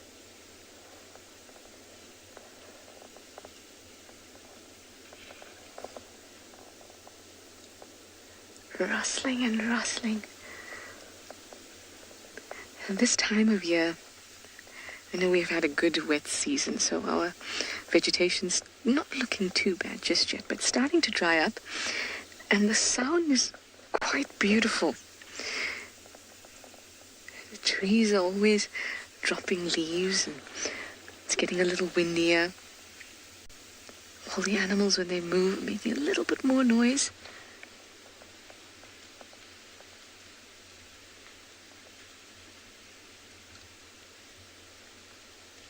I'm just loving it.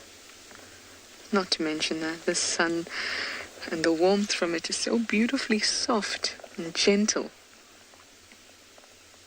It really adds a different type of character to the bush.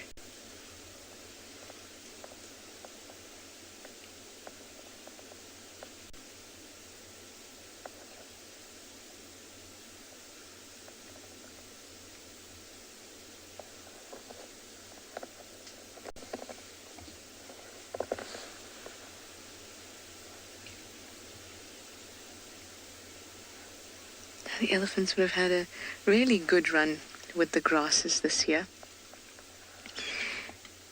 And now they'll start moving on to leaves. Especially once all the good juicy stuff has dried up. Then they'll move on to bark as well. Anyway, Steve's lions are having a drink, so let's go over and see.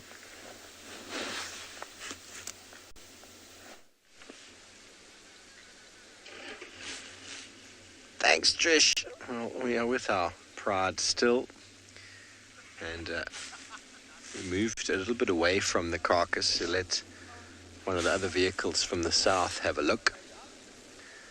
And now we are back with a couple of them. There is Ridge Nose, the mum of the oldest two boys, on the left, and there's one of the younger cubs in the beautiful golden light.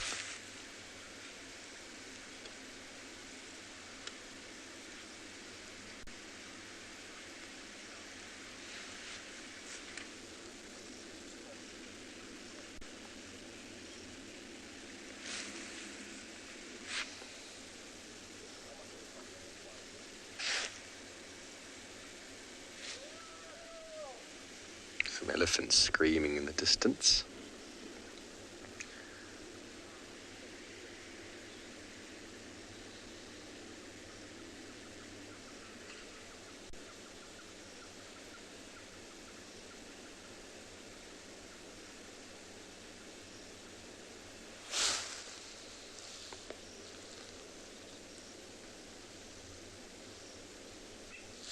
Everyone's pretty full and lazy at the moment.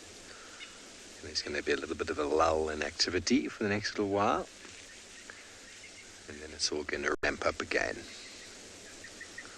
That grass doesn't know what hit it.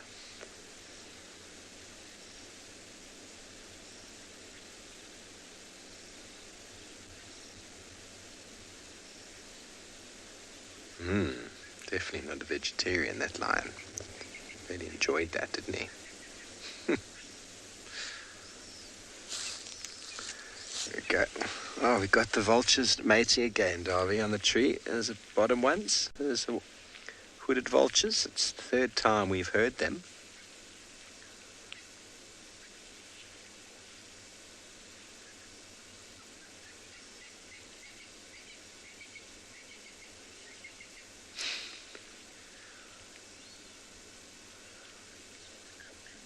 off you get. There we go. And the cub has come down to drink. There's action here on the cub at the back there. Look at that mange on the belly. Doesn't that look unbelievably uncomfortable? So itchy, so it causes them to lick and lick and lick and lick, and that's what removes the fur. Shame. Well, let's go back to this cub drinking it. He at least, or she at least, looks a lot better. And all the cubs have got some form of mange. Not life-threatening, everybody, but it does affect them. Makes them look quite poor. But with a few meals, with the evokers not being around, maybe a couple more buffalo, sort this little family of lions out.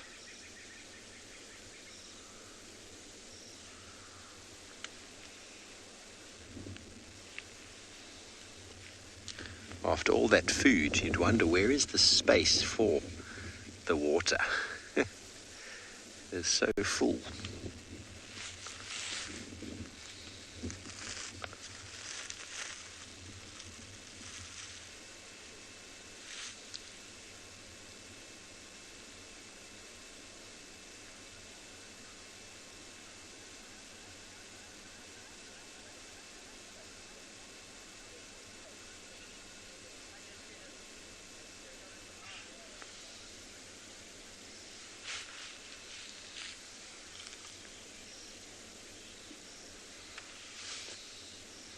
Elliot, mange is caused by a mite, and it's a coptic mange, and it basically, the mite burrows into the skin, to where it reproduces in the skin, and that causes the skin to be very itchy. It's all it is, really. It's basically like lice, but it grows on many of these mammals that we see, and it causes such itchiness that the animals scratch themselves until they lose all their fur. It's not life-threatening, but you do see prevalence of it in individuals that are in a bit lower condition, and these cubs are all in a little bit lower condition. Davy, we've got the hooded vulture trying to sneak through the gap here. He's going to take a chance. Look at him. I hope the cub spots them and chases them. It's always fun to see cubs doing that. So it basically just affects their fur, and they lose their fur after the mite goes through its reproductive stage. After a period of time, condition returns, the fur will regrow, but it will also regrow if they stopped scratching it. But it's very, very itchy, and lions, see, you can even see he's busy scratching his foot there. Lions that have mange will scratch and lick constantly. And once the fur's off, that looks quite bad. Look how full that belly is. Very full belly. I know many people ask, why don't we treat them? Why don't we do something? Because these are natural phenomenons out here, everybody. These are things that happen in many mammal species. It's just very commonly seen in lions because of their tactile communication behavior. They're very touchy-feely, and so it's spread very easily. It comes and goes in seasons.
A very brave hooded vulture there. Now they often walk around lion kills like this looking for lion scat, which is loaded with protein and meat still, which they'll actually eat. It's quite revolting to see, but that's how they get by sometimes.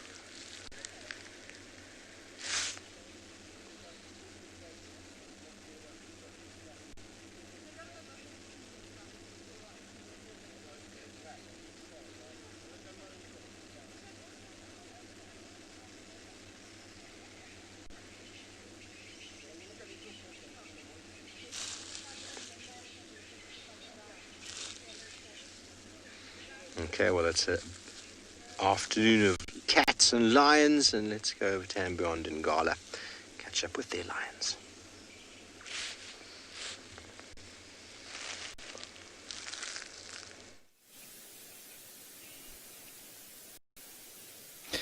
So Steve, funny you mentioned mangy cub. She used to be mangy, her and her brother. They were born into a litter of 9, different litters, separate litters, but 9 cubs all in total. And 6 of them died of mange. 1 was killed by another big male lion, and this one and her brother survived.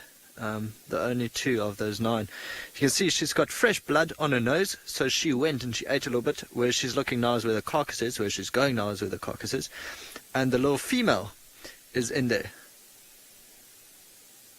Of course, we can't see in there, and we don't want to drive the vehicle in there to get too close. You know, we don't want to almost pressurize her. I think she's already nervous with a carcass in this area. See a big stretch. You see the white of the stomach of the impala come up every now and then. So now she's eating along with her little daughter. You can actually hear her chewing.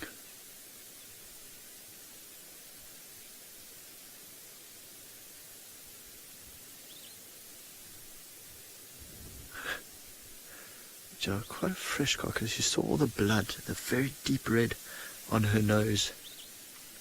So quite a clever maneuver what she did here is to drag the carcass into the thick grass there and right underneath a buffalo thorn. So the reason why they do this is they don't want vultures to see their carcasses, because vultures coming down attracts other predators, so other lions, or hyenas, anything else that is in the area would come to where vultures are dropping down. So she tries to keep it as secretive as possible, which is why she dragged it from the river straight into here, and that's how we found her in the end. I think the little boy is getting jealous. I can see he's waking up slowly in the back. I'll keep quiet a little bit so you can hear her chewing or trying to open up the carcass. He might come and join for a bit of a feed.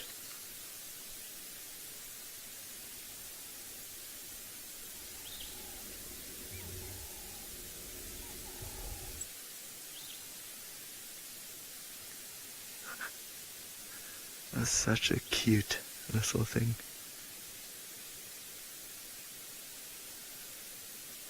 So see, the legs are so short, so it's tough for him to maneuver through the very long grass. Okay, go straight through that bush, back on the more clearer path.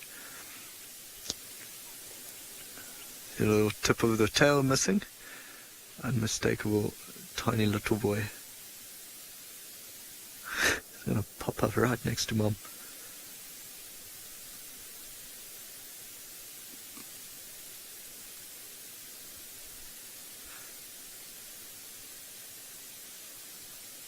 He's back into the clearing, back into the open. There we go.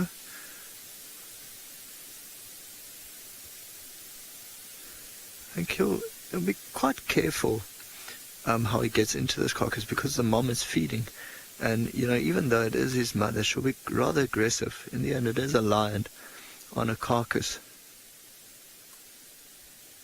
so he'll approach very, very slowly. Quite gently. He might even lick her on the side just to say, okay, I'm coming, and then try get his head in there and start feeding. So luckily for them, you know, it's only the 3 of them feeding on this carcass. You can imagine if this was the entire pride, these youngsters would not be able to feed at all. I can hear her chewing.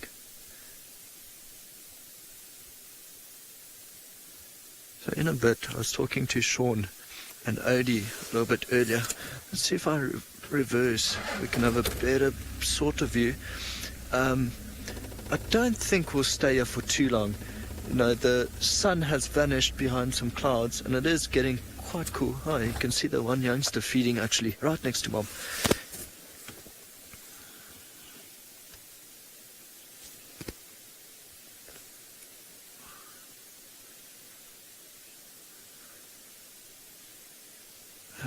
Cheeks asked a question, is this lioness still part of the pride right now, or have they formed their own pride? Sorry, it cut out a little bit there. Cheeks, she's still part of the pride. She has not formed her own pride. It is just because the youngsters are so small that, you know, in order to feed them, she'd rather just kill for them herself. Like I was saying, it's healthier it's better for them. They don't need to fight off 16 other lions. If it's just the mom, so they can all feed together. If the rest of the pride is here, they would not be able to get any meat at all, and they'd just be drinking milk. So Cheeks are still part of the Birmingham Pride. It's just for now, because they're so small, they'll stick with Mom and the carcasses she gets them. Like I was saying earlier, we might not stay. I don't think we'll stay here for too much longer. Especially now when it's cooler like this, hyenas start coming out, and our voices will actually attract them. Very curious animals. Okay, so while we let them feed, you know, we'll leave them here, go find a nice spot to watch the sunrise, or sunset, sorry. But for now, we're going to send you over to Dooms, who's got his own cats, his own big lions, in the golden light.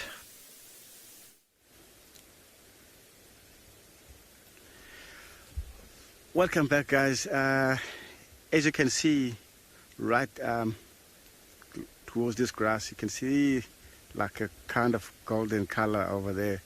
Look very similar with the grass, which is very beautiful, sun shining direct towards these lines. They come very stationary at the moment. Looks like they came actually very close where they're lying down. It's actually the game path, which they came from the southern side. They went to the northern side to the water hole. Looks like they might be drank from there, and now they're looking like they might going back in the same direction where they came from. Into our mind, we think they might be caught something there, and they might be later on, and maybe they're gonna go head back there to, if they something left there to finish it.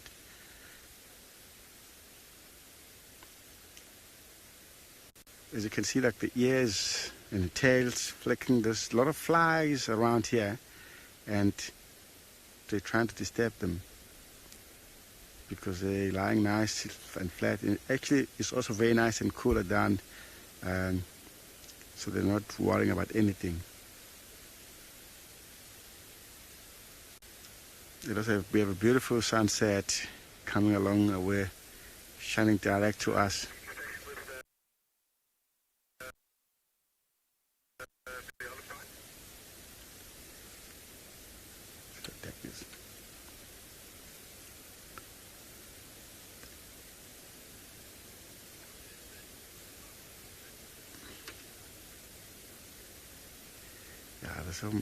It's so nice to see them lying just like that, because anything comes around moving, you'll be amazing to see how their reaction can be.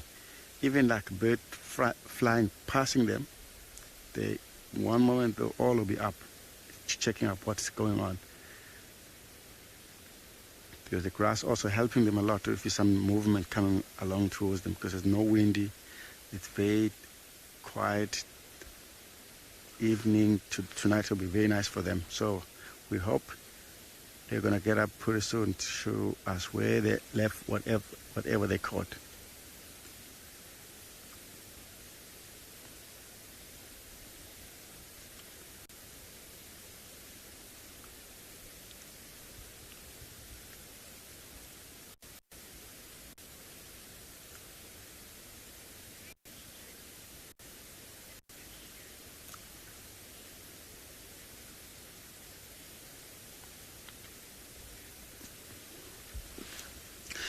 Nushta, what I liked most of the bush, because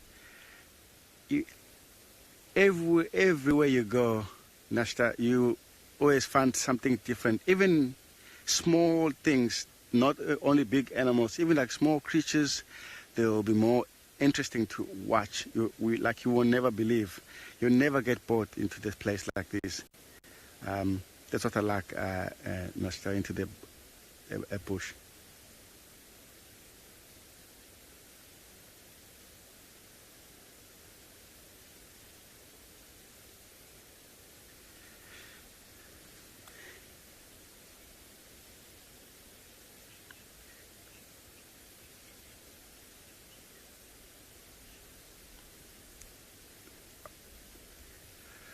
Okay, guys, what we'll do, we will try maybe and see what else we can find around, but I will link, we're going to head to Dylan, see what he like. Enjoy that.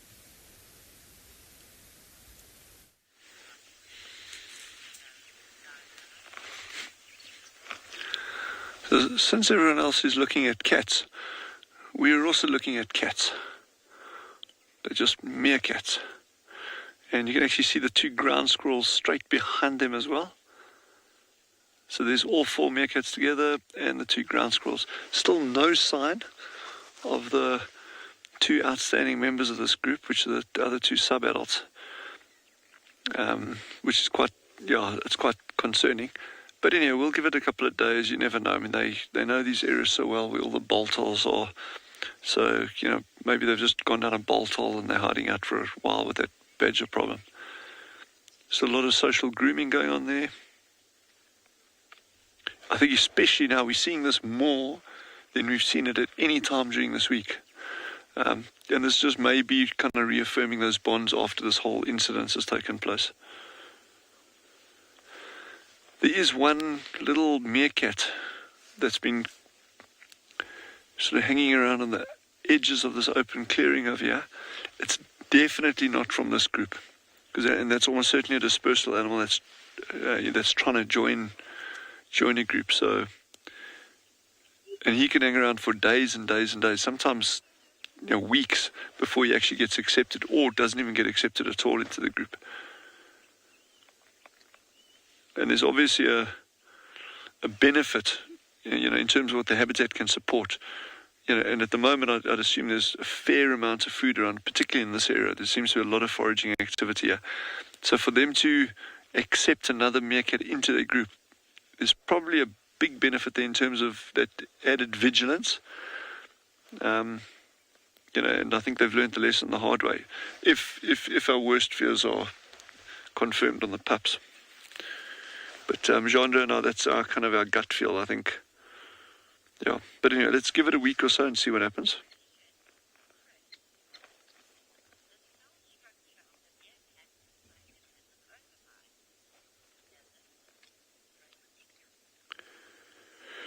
Chris, that's a very good point. The skull structure of the meerkat makes it look like it has an overbite. It does have a bit of an overbite, especially on the top jaws with those canines protruding like that. I think it's the appearance is exacerbated by the fact that of the elongated nose, which is perched like right on the end there and kind of like juts over. But certainly it definitely has a little bit of an overbite, there's no question. Occasionally we actually pick up a meerkat's skulls or your dead meerkats, where, especially at things like goshawk nests, marsh eagle nests, that kind of stuff. And so you get to look at these skulls close up, and it's very, very interesting, the structure, but there certainly is a bit of an overbite on that.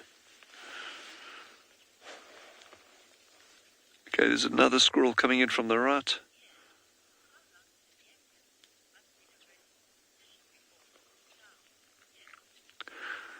Yeah, and how long can a meerkat sit up in a vertical position before he falls down?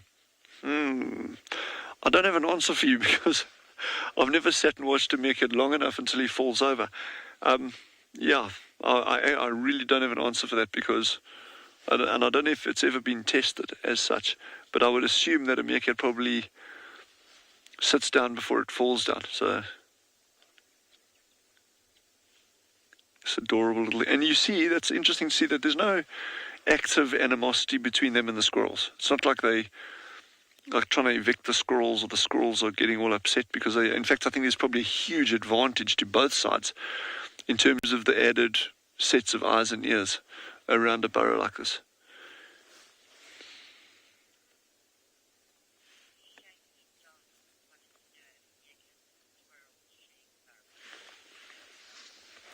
Shaggy dog.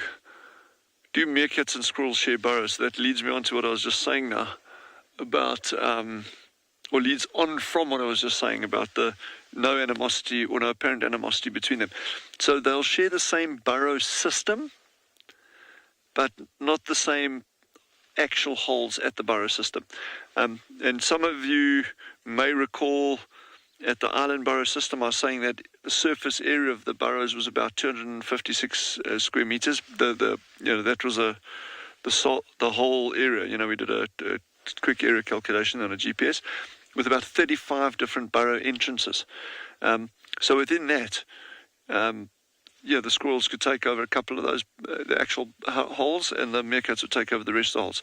But so no, they wouldn't share burrows per se, but they would share burrow systems like they are here now.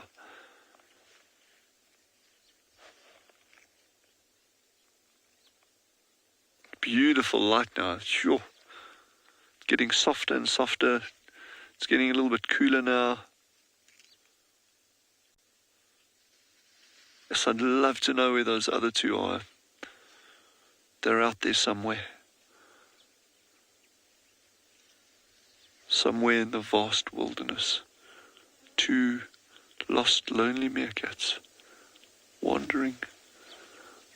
No, I'm just kidding. I'm sure they're absolutely fine. Eating a big fat scorpion as we're speaking.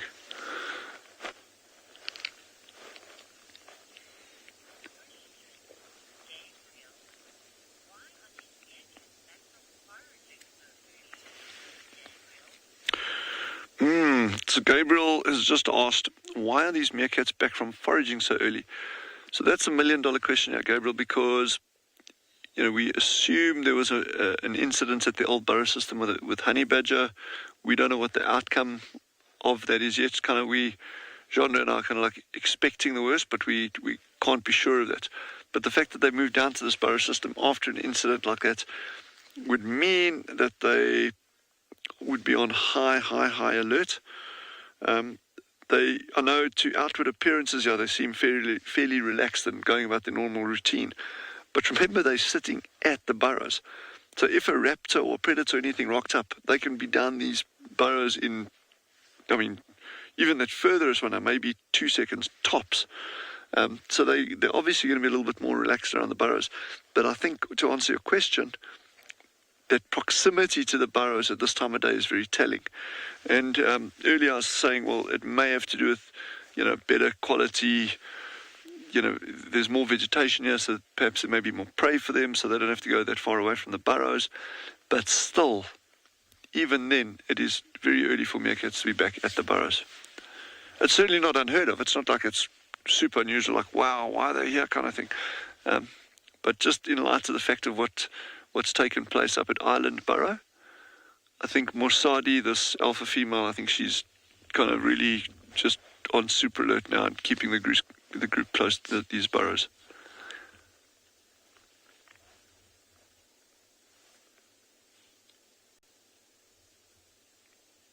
Can you zoom out a little bit there, Chandra? Just have a look at this landscape at the end, guys. Just look at this beautiful, to give you some idea of this burrow system and where we're located now. Now, as you've zoomed out there, that far right-hand side, the island burrow is up in that direction.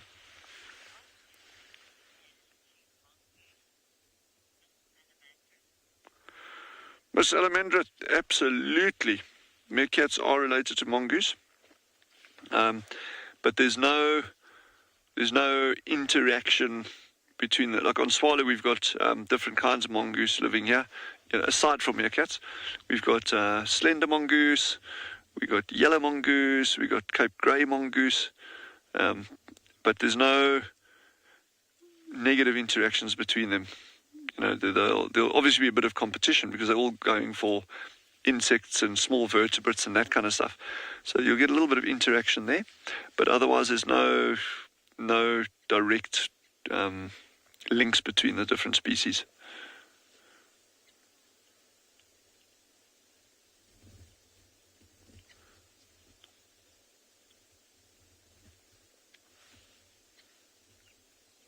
I can hear one calling in the far distance. The mic's probably not going to pick it up, but I can hear one giving little chirping sounds. See that bird on the ground? That's a Kalahari scrub robin. So that's just another one of the bird species. He's kind of like hidden, obscured in the grass there. But as these little guys forage and they're digging out things, sometimes they get what they're digging for, other times it actually gets away, and that can actually create opportunities for birds to gobble up whatever they miss.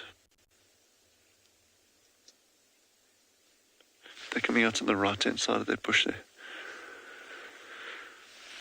Okay, and so we're going to sit here. So this is fascinating. They've done this a number of times during the day, apparently, where they've come back to the burrows here, and then they've moved away slightly, but not far, foraging, and then they come back. So that backwards and forwards is very, very interesting behavior.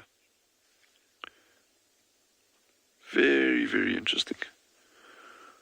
So we're just going to bide our time here, and we'll sit it out and see what happens. But I think head back to the low veld and see what those lazy cats are up to.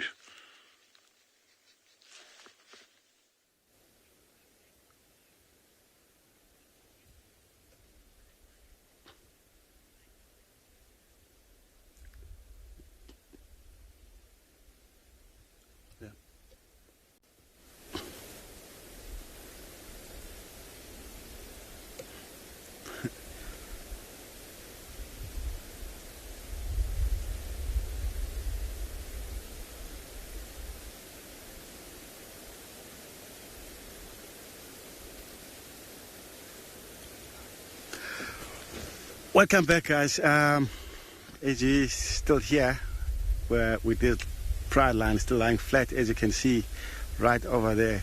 We're still hoping they're gonna get up and start moving, show us whatever, because if you've seen them earlier, they are actually well fed. They're not hungry at all. So they can take their own time. Maybe very late tonight. We never know. So we'll just sit and wait for while we still can.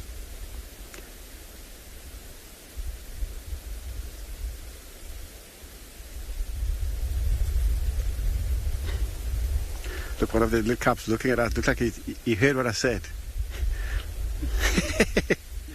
Look at the tail. Yeah, well, no. What did he say? How did he know?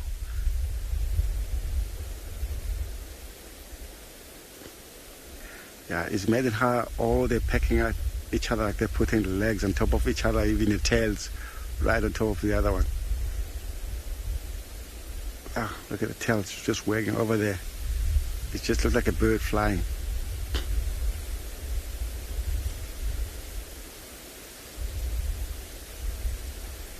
But if you look up at the mountain, you can see now start getting nice, dark, bright up on the sky.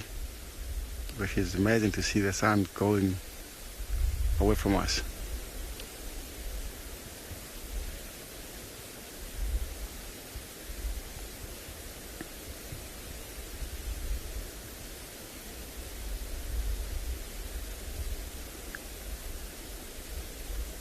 Wow, they're panting heavily, some of them.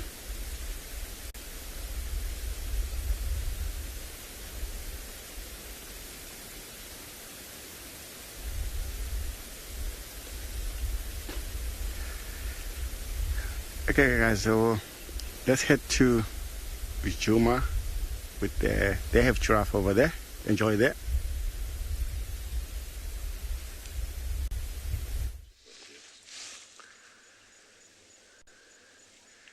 Welcome back, everyone. We're actually on a little bumble around Chitwa.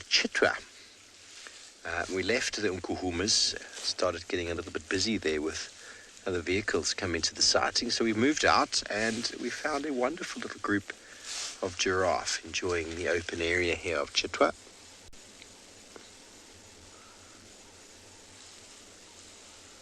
Nice journey of giraffe. I can count at least 4. I think maybe there's 5 of them, but look at how wonderful they look with the tall trees in the landscape with the open grasslands underneath.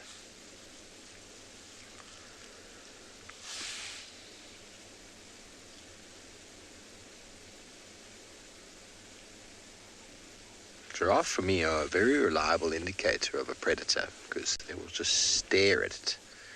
Oh, well, that fella's got an itchy head. Oh, that's a great way to scratch your ear. That's a lady, by the way.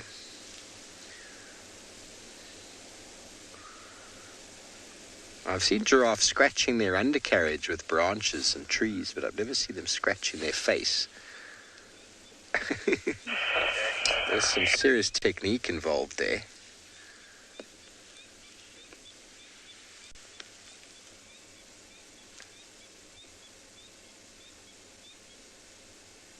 That's too funny.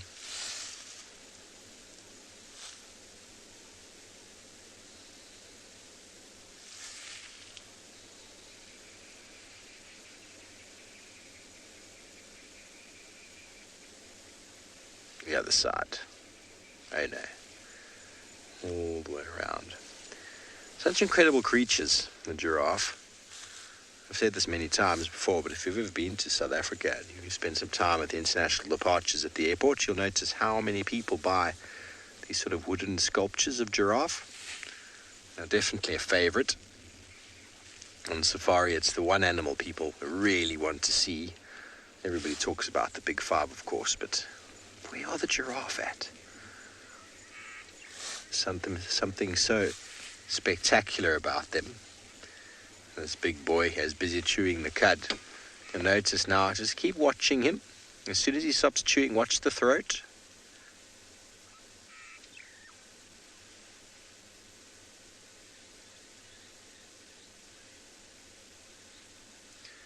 He will swallow that.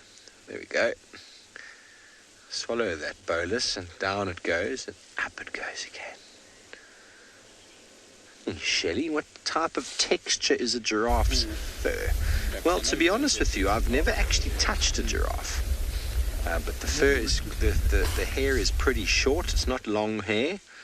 It's almost like a horse, you could say. In what I've seen from close up, it feels like a horse, but obviously you get different types of horses. So I think it's short hair like a horse, but I'm no expert in the touchy-feely of giraffe. I've never been close enough to touch one. There goes a female, an oxpecker attached to the side. Each of their spot patterns are quite unique.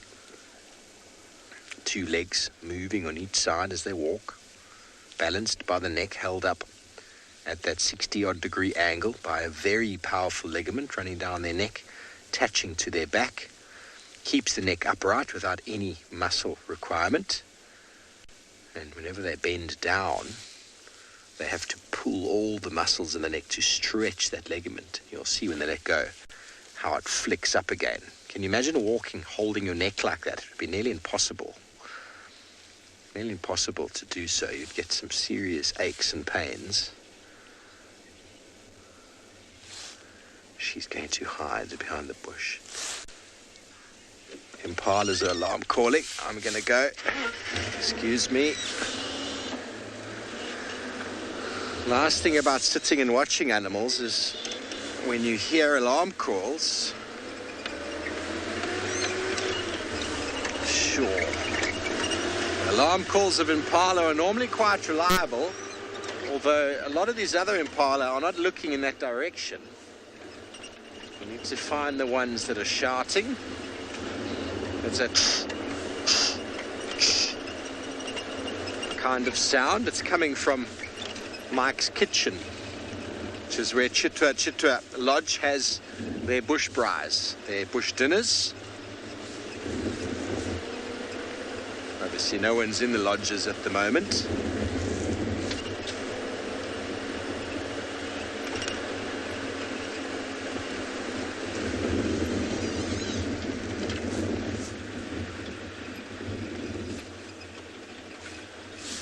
Everybody's looking very relaxed. I'm just going to keep going around the corner there, Darby. Sorry. There's a little bit further to the right here, then we'll stop again and have a listen. We've got to find the animals that were shouting.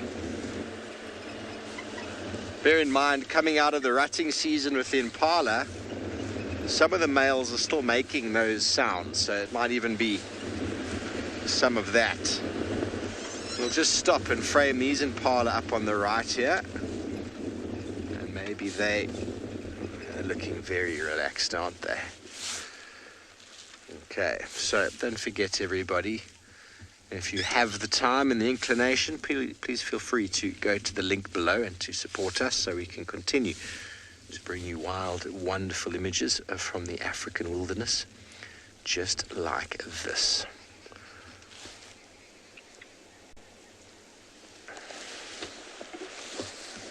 Beautiful winter skies. Okay, we go a little bit further down here. These impala around here are all looking way too relaxed.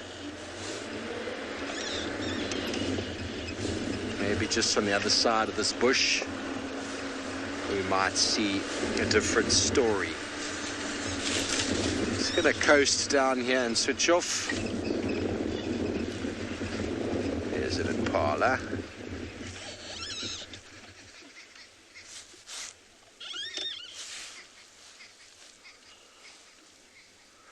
Okay, well, we're going to stick around and see if we can figure out what these animals have been shouting at. In the meantime, over to Ambion and Gala with the drooling giraffe.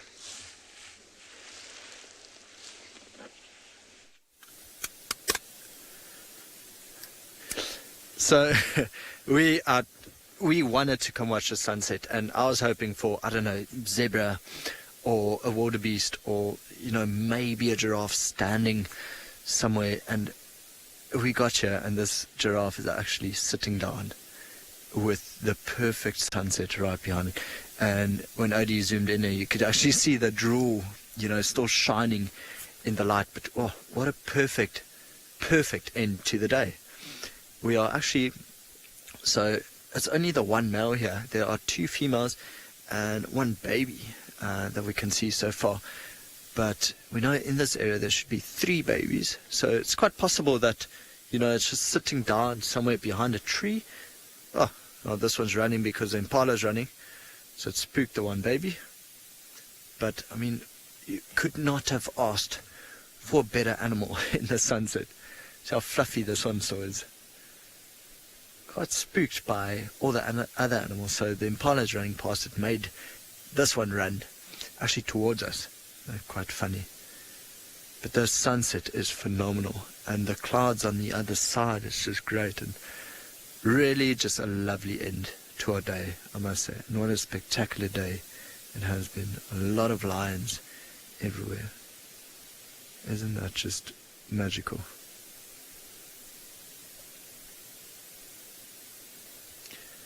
You can see the thick ossicones, definitely a male. Chrissy has asked if I've ever had giraffe approach my vehicle.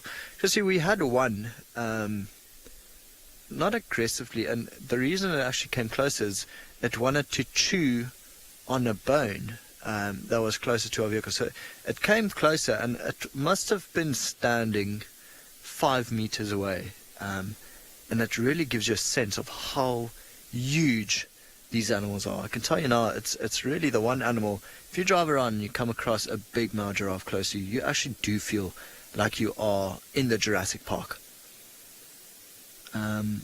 So I've never had one just curiously come up to the vehicle to see what we're up to, but I've had one come close towards us, but with a different goal in mind, being the bone. Quite nice to have this one just resting. As you can see, even with this, the head sticks up about 2.3 meters above the ground. Very large animal.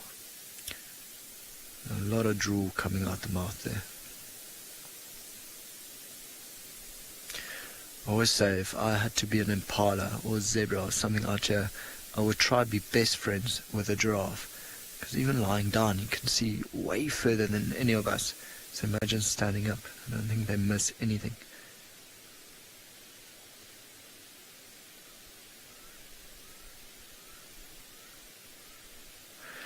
But I'll be honest, I could not have asked for a better end to our day, and we just made it with the sun setting there in the background.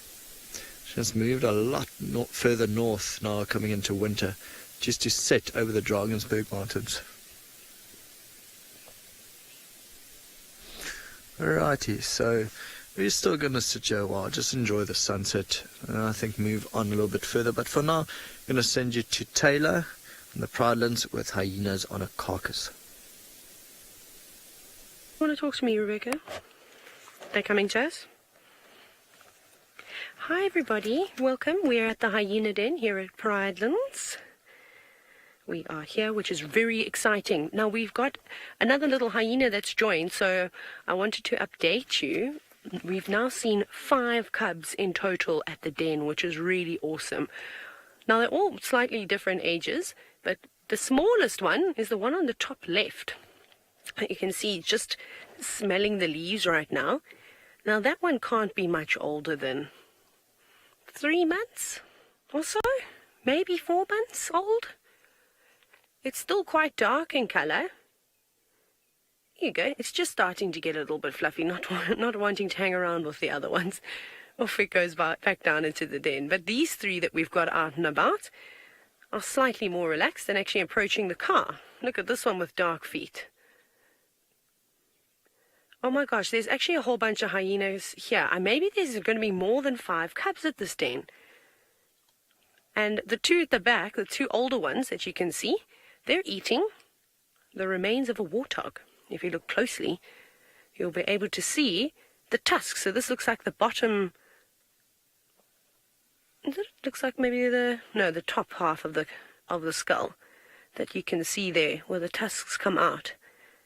So I wonder if no, it's not. It's the bottom jaw. Sorry. I wonder if the adults maybe brought this back, and now they're trying to chew off bits and pieces of meat.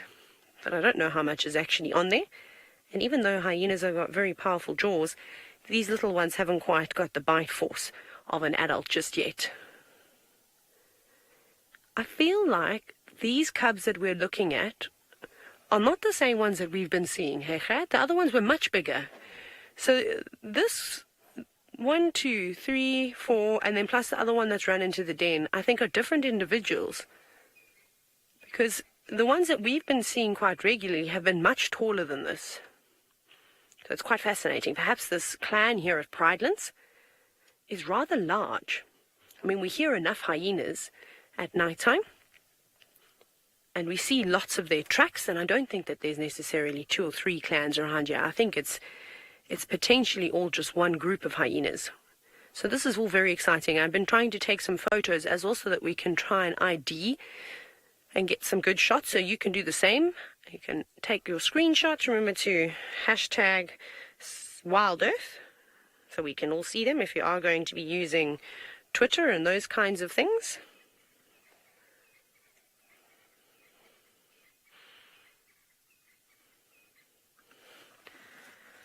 Now, Paige, with hyenas, unfortunately giving birth is a very, very difficult thing. So each female hyena that gives birth will normally give birth to 1 to 2 cubs, not really more than that. I have read some books where they say up to 3 or 4 or 5 cubs. I think that's a bit difficult, because remember, those females, they don't give birth like other animals. Their birth canal, I think, is quite difficult. So if you just look at these hyenas' hips, essentially, there's a bit of an angular part that they've got to get pushed out, and then that's not the most difficult part of it. They then have to get pushed out a small tube, which is the elongated clitoris. And first-time hyenas can definitely die. They could have a breech birth. So it's a very dangerous thing. So it's normally just 1 to 2 cubs that we typically see per female hyena. So now I have absolutely no idea how many hyenas are at this den, because we haven't seen the adults around. I've seen 2 different adults here. One I think was a male, and the other one was definitely a female, because she was suckling some cubs, but they were much older than this lot. And I don't see those individuals here, so I think that they're wandering away from the den and not spending too much time here. So this is very exciting. I can't wait to see what else develops. But we are battling the light, so we won't be able to stay here for too long, especially because there isn't an adult around. There might be one just laying close by, not too far away. That's what they will typically do. The brush is a little bit dense, but I'm glad we got to see them. So these ones that we're looking at, I'm just trying to guess the ages now. So they're quite fluffy, so they're definitely older than 4 months, but I don't think they're quite, maybe 6 months old? Joel, what's going to happen with these hyena cubs if any sort of predator comes on through? So if a leopard comes past or a lion comes slinking in, they're going to run into the den. So there's a big termite mound here with a brown ivory tree growing out of it, and there are extensive burrows going down into the earth, and that's going to be the safest bet. So that's what you can see on the left-hand side of the hyena cubs. Sorry, I haven't positioned us in the best place to see the entrances of this burrow, but they all go down inside there. They'll keep away. We did have a very interesting sighting yesterday. It was quite brief, where some of the older hyena cubs came out, or around the den, and they were trying to chase a young elephant bull. The tables turned, of course, and there was a big trumpet, and the elephant said, "I'm not having any of this," and they all just darted straight back up to the tree and down into those burrows. So that's typically what they would do. They wouldn't risk or be able to defend one another from any kind of predator. Not wanting to share. Taking its souvenir off into the distance. Thank you for eating it where we can see you. The one on the right doesn't look like too chuffed. He's just taken my toy away.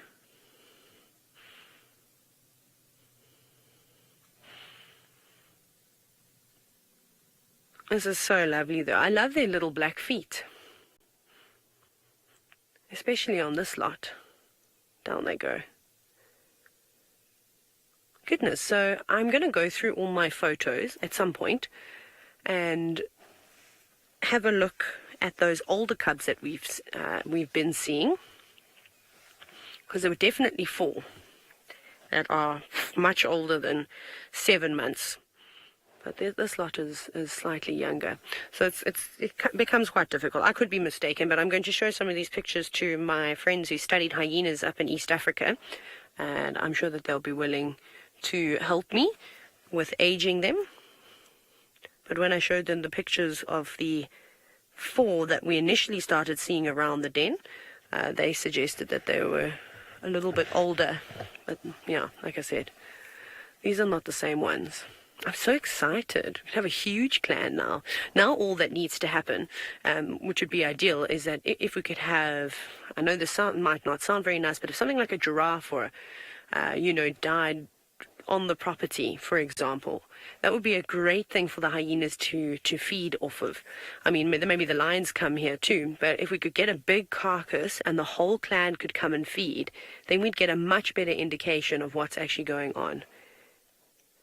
You can see they've just popped their heads up now, listening to something in the distance. Might be another hyena nearby. So even though the young cubs are quite playful, naturally they listen to their surroundings. And if you're not aware, that's when something can sneak up on you. Yes, I think there's an adult coming.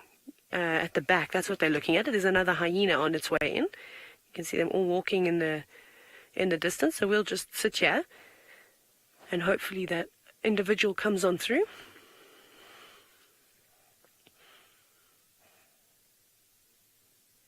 It's all very quiet this evening, though. It's just taking its time. The other hyena at the back. Can you see it just coming through now? So where that one is, there is a bush willow tree to the right. You see at the back. To the right a little bit, and you'll see it coming through. Listen to the sound.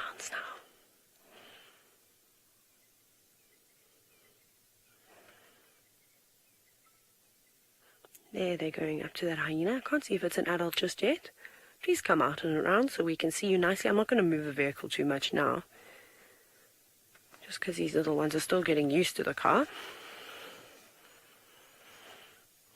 All very excited and have gone to greet that other hyena. Look at it. Actually, I think this might be one of the older cubs. Yes.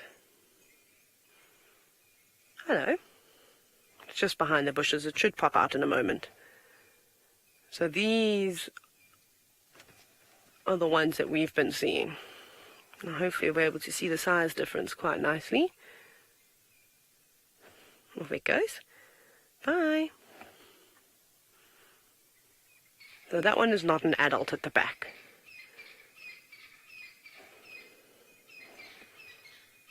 Very excited. That's the typical way that hyenas say hello. You can see how curious all those youngsters are. So that hyena at the back there is one of the older cubs that we've been seeing, that we were saying is maybe older than 8 or 9 months old. Slightly older than that. Wonderful, but I think we're going to say goodbye to the hyenas. We'll be back here tomorrow morning, first thing. I'm going to send you to Tswalu, and they are gazing out at the sun.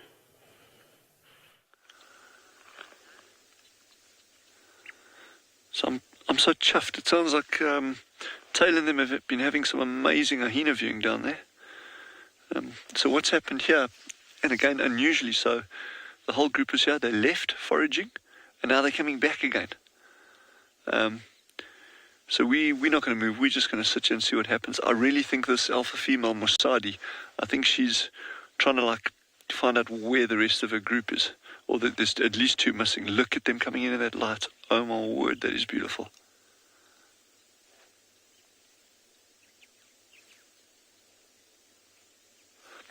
So this is the time of day that we'd expect them to be getting back to a burrow normally. So obviously the circumstances have changed a little bit, but okay, and there's a 5th one coming in on the right. Let's see. This might be the outlier. So I don't think this is part of their group. This is one that's been tagging along. Some of you may have heard that I said earlier that there was a 5th one that had been hanging around in the vegetation on the edges of this clearing earlier, and that's him coming in now.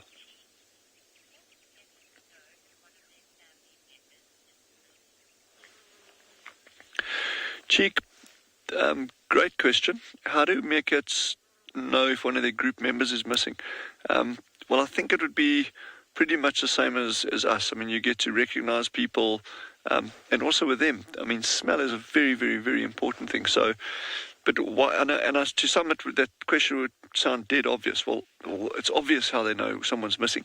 But I think there's a deeper thing there, because that kind of leads on to cognizance in animals, and how do they perceive other beings? I mean, in other words, not just meerkats, but how do they perceive us sitting at the burrow, a springbuck walking past?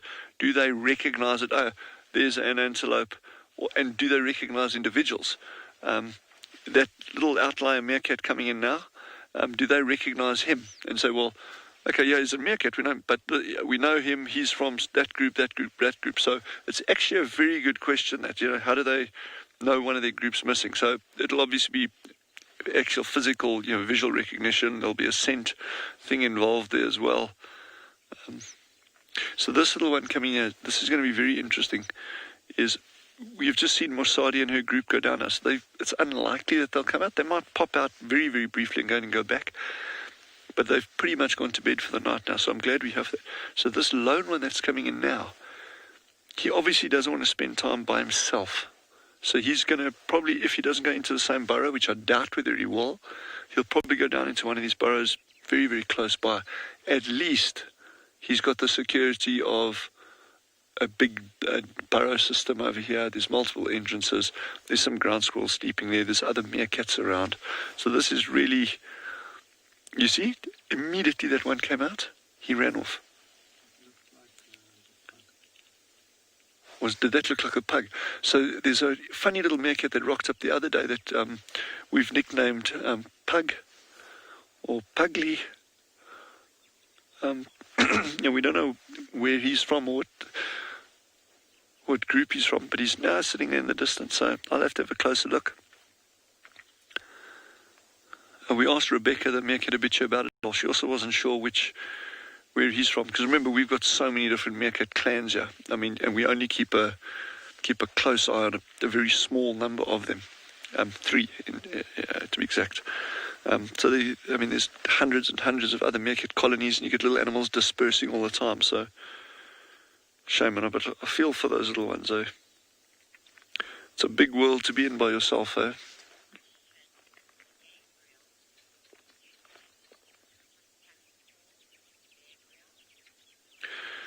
Gabriel has just asked if meerkats have contact calls, and yes, they do. The contact calls are super important. And I know, again, it sounds obvious, for maintaining contact when they're foraging. And as we're looking at this burrow system here, with a bit of dust is being kicked up by them going to sleep now, doing some burrow maintenance, it looks very, very open. And you think, well, if they can smell so well and if their eyesight is so good, well, why bother having a contact call? But remember, when that one ran off there, he disappeared into that grass. Gone, you can't see him. And these little meerkats here won't be able to see him either. So if it was members of their own family and they go foraging through this long grass, that's when that contact call becomes very, very important. Or in the case of a family member going missing, that repeated contact call, that's where it comes into its own. And, I'm not going to even try to imitate this. Number one, I'm a horrendously bad meerkat imitator. But secondly, they've just gone through what could have been a very, very disturbing time with them with this badger incident and that, or we'll just call it the incident. We don't know actually what went on there. So we don't want to start kind of like imitating meerkat noises and that kind of stuff around the burrow. It just really throws them out. You should always be sensitive to, doesn't matter where you are, you should always be sensitive to trying to imitate animal sounds. And there's good reasons for that. I mean, animals have these vocalizations as part of their survival kit bag, their toolbox, and the moment we start doing it, however fun it might be to like try call a bird in or try call a meerkat or whatever by making weird sounds, when you do that, it's kind of distracting them from what they should be doing, whether it's foraging or watching out for prey or mating or whatever it is. So you should always be very sensitive about trying to imitate animal sounds. Unless it's Gendre, then we can imitate Gendre. There's no problem with that. Sometimes you actually react. He's making little chuckling noises now. This is beautiful.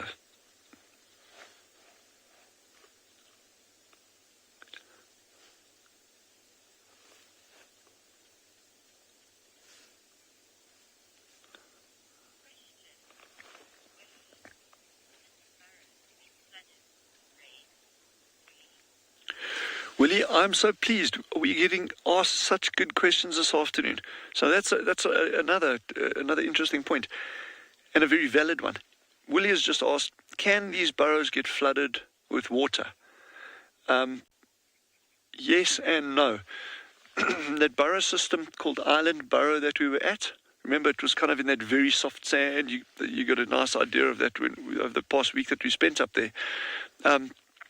And what that means is any rain falling on there. Okay, we get very low rainfall here, very, very low rainfall, but the area is prone to getting very heavy rain. So although our rainfall average is about 300 millimeters of rain per year, you can get a shower of rain of 100 millimeters overnight, or even in a couple of hours.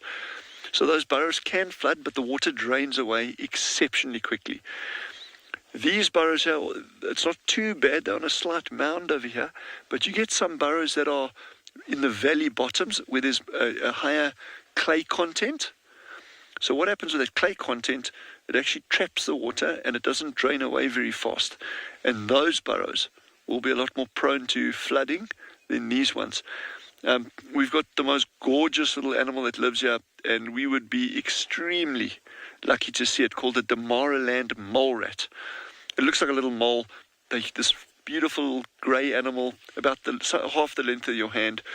and they've all got a little white patch on their head, so you can actually identify individuals by the shape of the white patch. Anyway, long story short, they live their entire life underground, and normally the only time we see them is during the summer months if we've had heavy rain and their burrows get flooded. Then you get these little individuals cruising around, but you normally find that's also related to dispersal. So as they start dispersing, because the colonies are all very closely related, individuals within a colony, and when in the summer months when it rains, then you get these the males and that dispersing out of their colonies, and then you find them above ground. So in a nutshell, your burrow flooding in this environment with this deep sand is not a huge problem.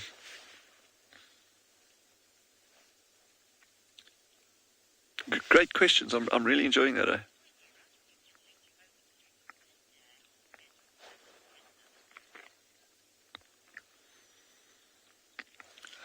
We're just going to sit here and enjoy another tough African sunset, and in the meantime head back to Pinda.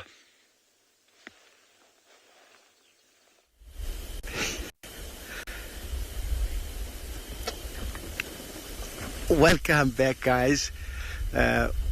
We are still with this pride of lion. As you can see now, I'm actually using my spotlight to see if we can get a better view. As you can see now, already in this place it's very, very dark.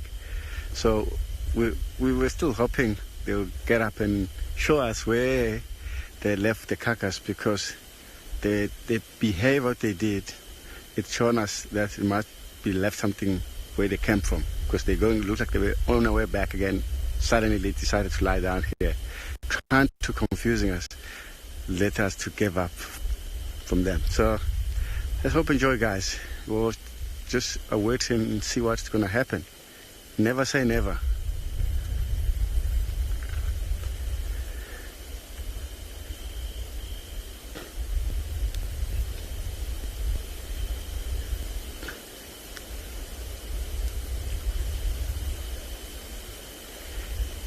Yeah, if you listen, it's just quiet. Can you see here a lot of sound? Dead quiet, and listen. I'm gonna kill my light as well.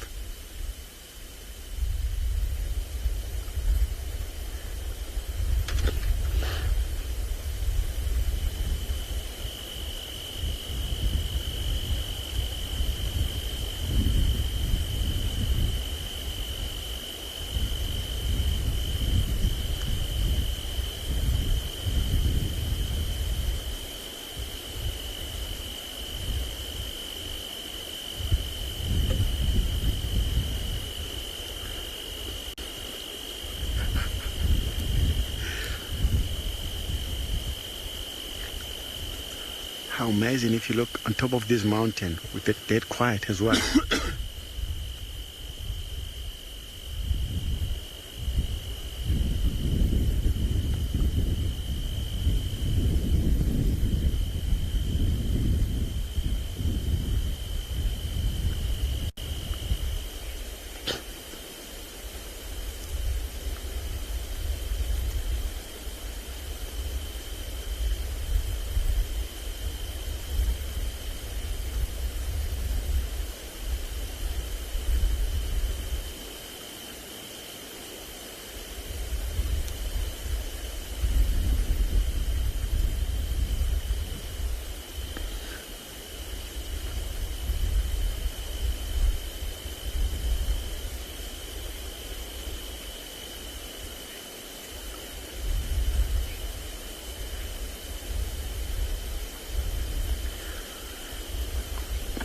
Chris, my favorite sound, I'm sure you too, Chris, you'll love that sound.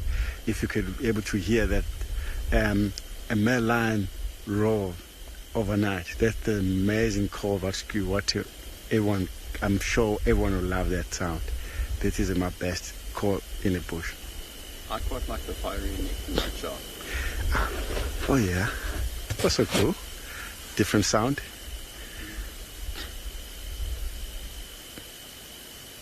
Especially when it's pitch black like that and you suddenly hear them roar like right next to it. Amazing. It is.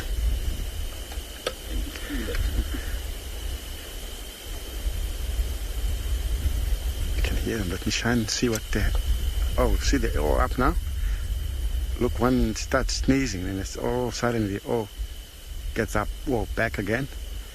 Remember earlier on I said, if something moves, as you can see, they're all lying on this grass. If any movement, they all wake up all at the same time, like you won't believe it. Took one of them, they're going back again. It must be tail of the one of them. So could be any or like rats, something. Not too sure, but they look like they come relax again.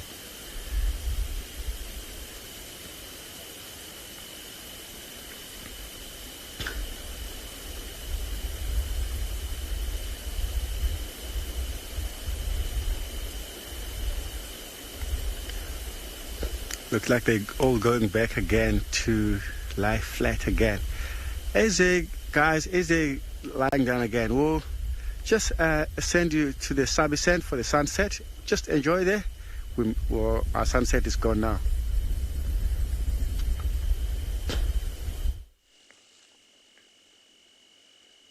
Welcome back, everybody. You're indeed back here in the Sabi Sands and back in colour for a few moments as we have a beautiful marula tree with the fading light. Just going to give you a quick moment of silence to just contemplate your day and to just enjoy the sounds of the night.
The perfect wind down, somebody says.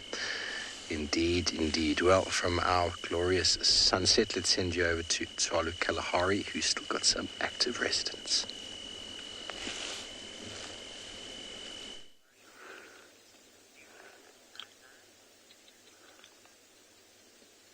Yeah, so this little one just popped out again, just checking out.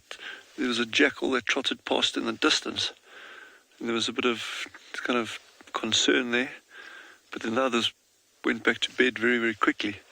So I think we're seeing the last bit of activity now. It's been a very disconcerting day for all of us, not just the meerkats, but Chandra and myself. It's been like up and down, checking different burrows. What did that badger get up to? Where is he? Where's the other sub-adults here?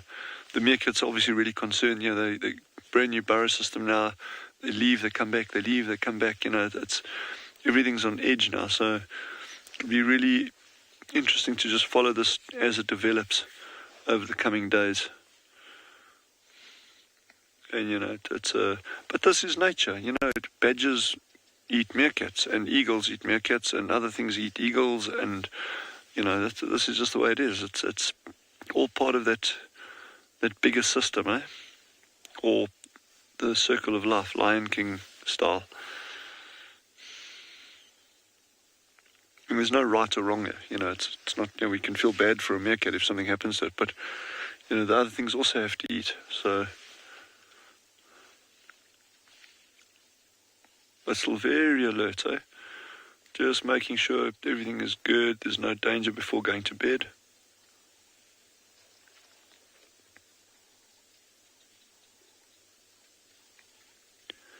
And you never know, maybe we're in for a good surprise. Like I say, we'll see how this week pans out in terms of the missing sub-adults and the pups. And then, I think by Friday next week, I think that'll be kind of like a line in the sand. There we go. Good night.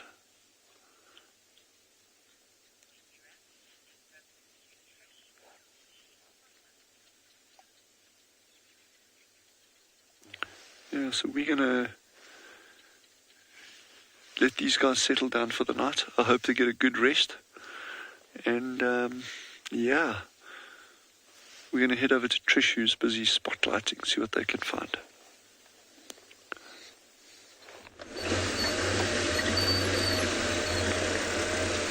I am spotlighting away.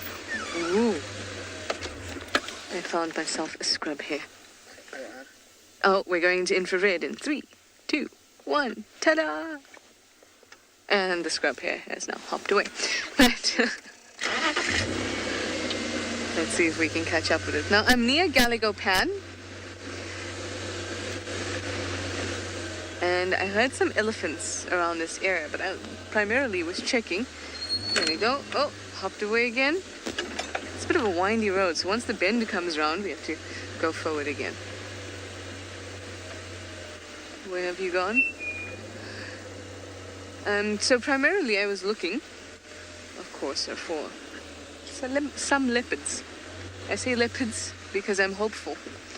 But I haven't seen any tracks around the area.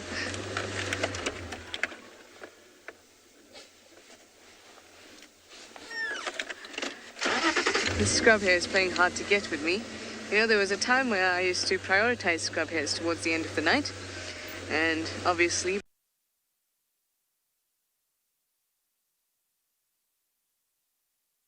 quite a while ago, they are not too happy with me.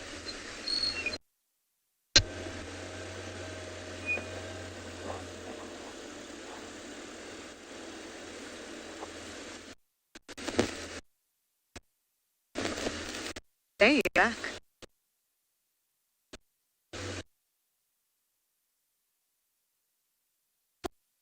Me through and going very slowly. Hopefully it'll stop it. Now, hello. There's a Nyala bull right here. I'm just going to switch off.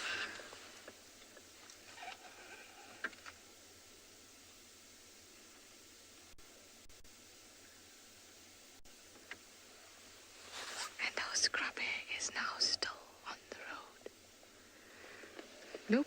No, just as soon as I start speaking, it goes. I heard something in the distance. I'm just going to wait a moment.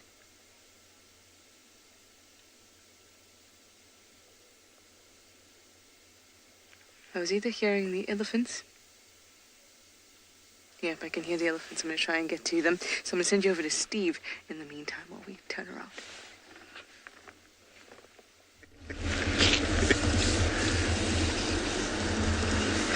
Thanks, Trish. Hope you get to your elephants. Where are they? We heard a branch breaking in our moment of silence there. An elephant probably smashing a tree down. But, you know, elephant viewing at night is not always easy, especially they don't do lights and elephants. It's a big no-no. But with infrared, it can work quite nicely if they're out in the open. Mainly for me, I like elephants at night for just switching off a car and listening to them feeding, listening to do their stuff, not really to even see them. I've done that many times as a guide with guests. Get in amongst the breeding herd and you hear them rumbling and all the noises that they make. It can be very special.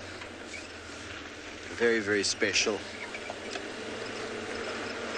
But we're slowly making our way back. You never know what we might find along this route.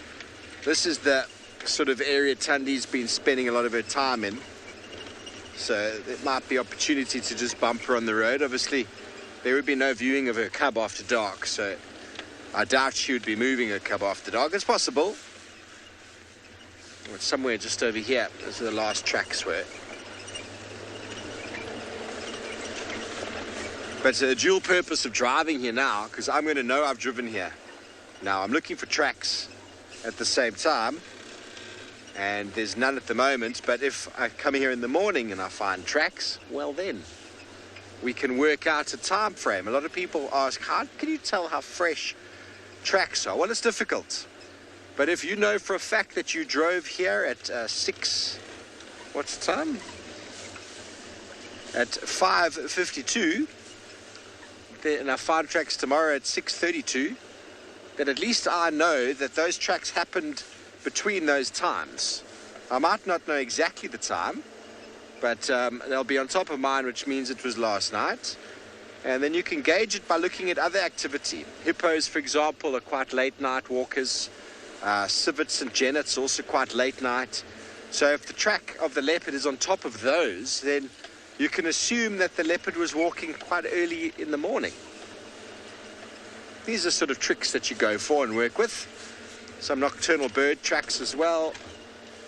Obviously, we're getting out just with the sunrise, so if we find those tracks disturbed or on top of those of diurnal birds, such as doves, you can start gauging and getting a more accurate sort of idea. All of these things take time and practice to get ingrained, and eventually, I mean, being here at WildEarth in my time, we've been forced to track on our own, so definitely developed a very, very efficient tracking ability. When you're guiding, you learn to track, but if you've got a tracker, the tracker generally does most of that, so you do a lot of the talking and the hosting.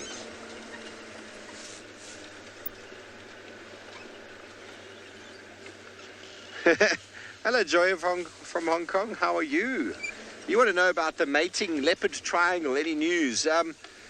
Well, neither Tristan or myself went there this morning, but the guys that we know in that area went looking for them and they couldn't find them. They weren't on Simbambili anyway. They crossed out to Simbambili and they couldn't find them. So we met up with one of the guys as well earlier, and he was quite disappointed because he didn't get to see them. But they'll turn up. The mating sort of ritual goes on for minimum 3 days. And we could probably say yesterday was not a full day, but day 1. So today being day 2, we've got tomorrow, and then there's probably another day in it, depending on how those 2 or how those 3 behave. Okay, very good. Well, we're going to get through this little dip, and we're going to send you over to Trishala, who's caught up with her elephants.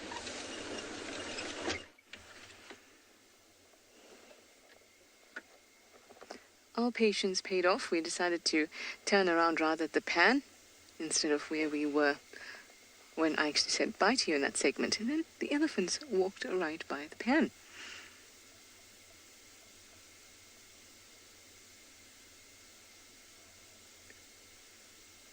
Their footsteps are so soft.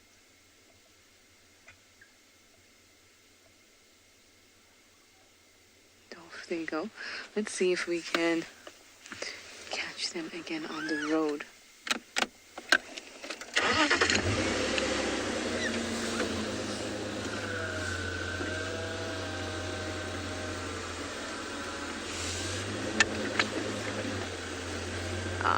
Looks like they've dipped into, there's a drainage just down here. Looks like they've dipped into it. Elephants at night is quite special because you can see them with the IR light, but I can't. So I can just hear them and I can see on my monitor. But that's it. So it's quite a special thing.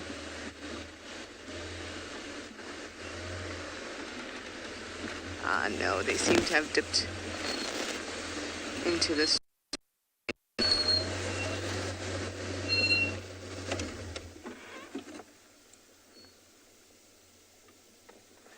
They sound like they might be moving towards Vuyatela Dam. So Damcam might be lucky in a bit as they move down. Yeah. They are gone. Well, it's short and sweet, right? Still good.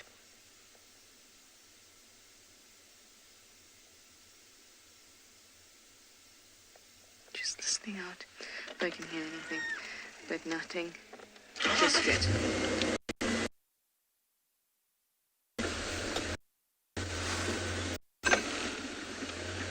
Claire, you'd like to know what happens when two elephant herds meet? Well, generally in an area, elephant herds are related somewhat. And because their communication can travel such far distances, that they can communicate with family members over large distances. And they have massive home ranges. Now that's an important word because home range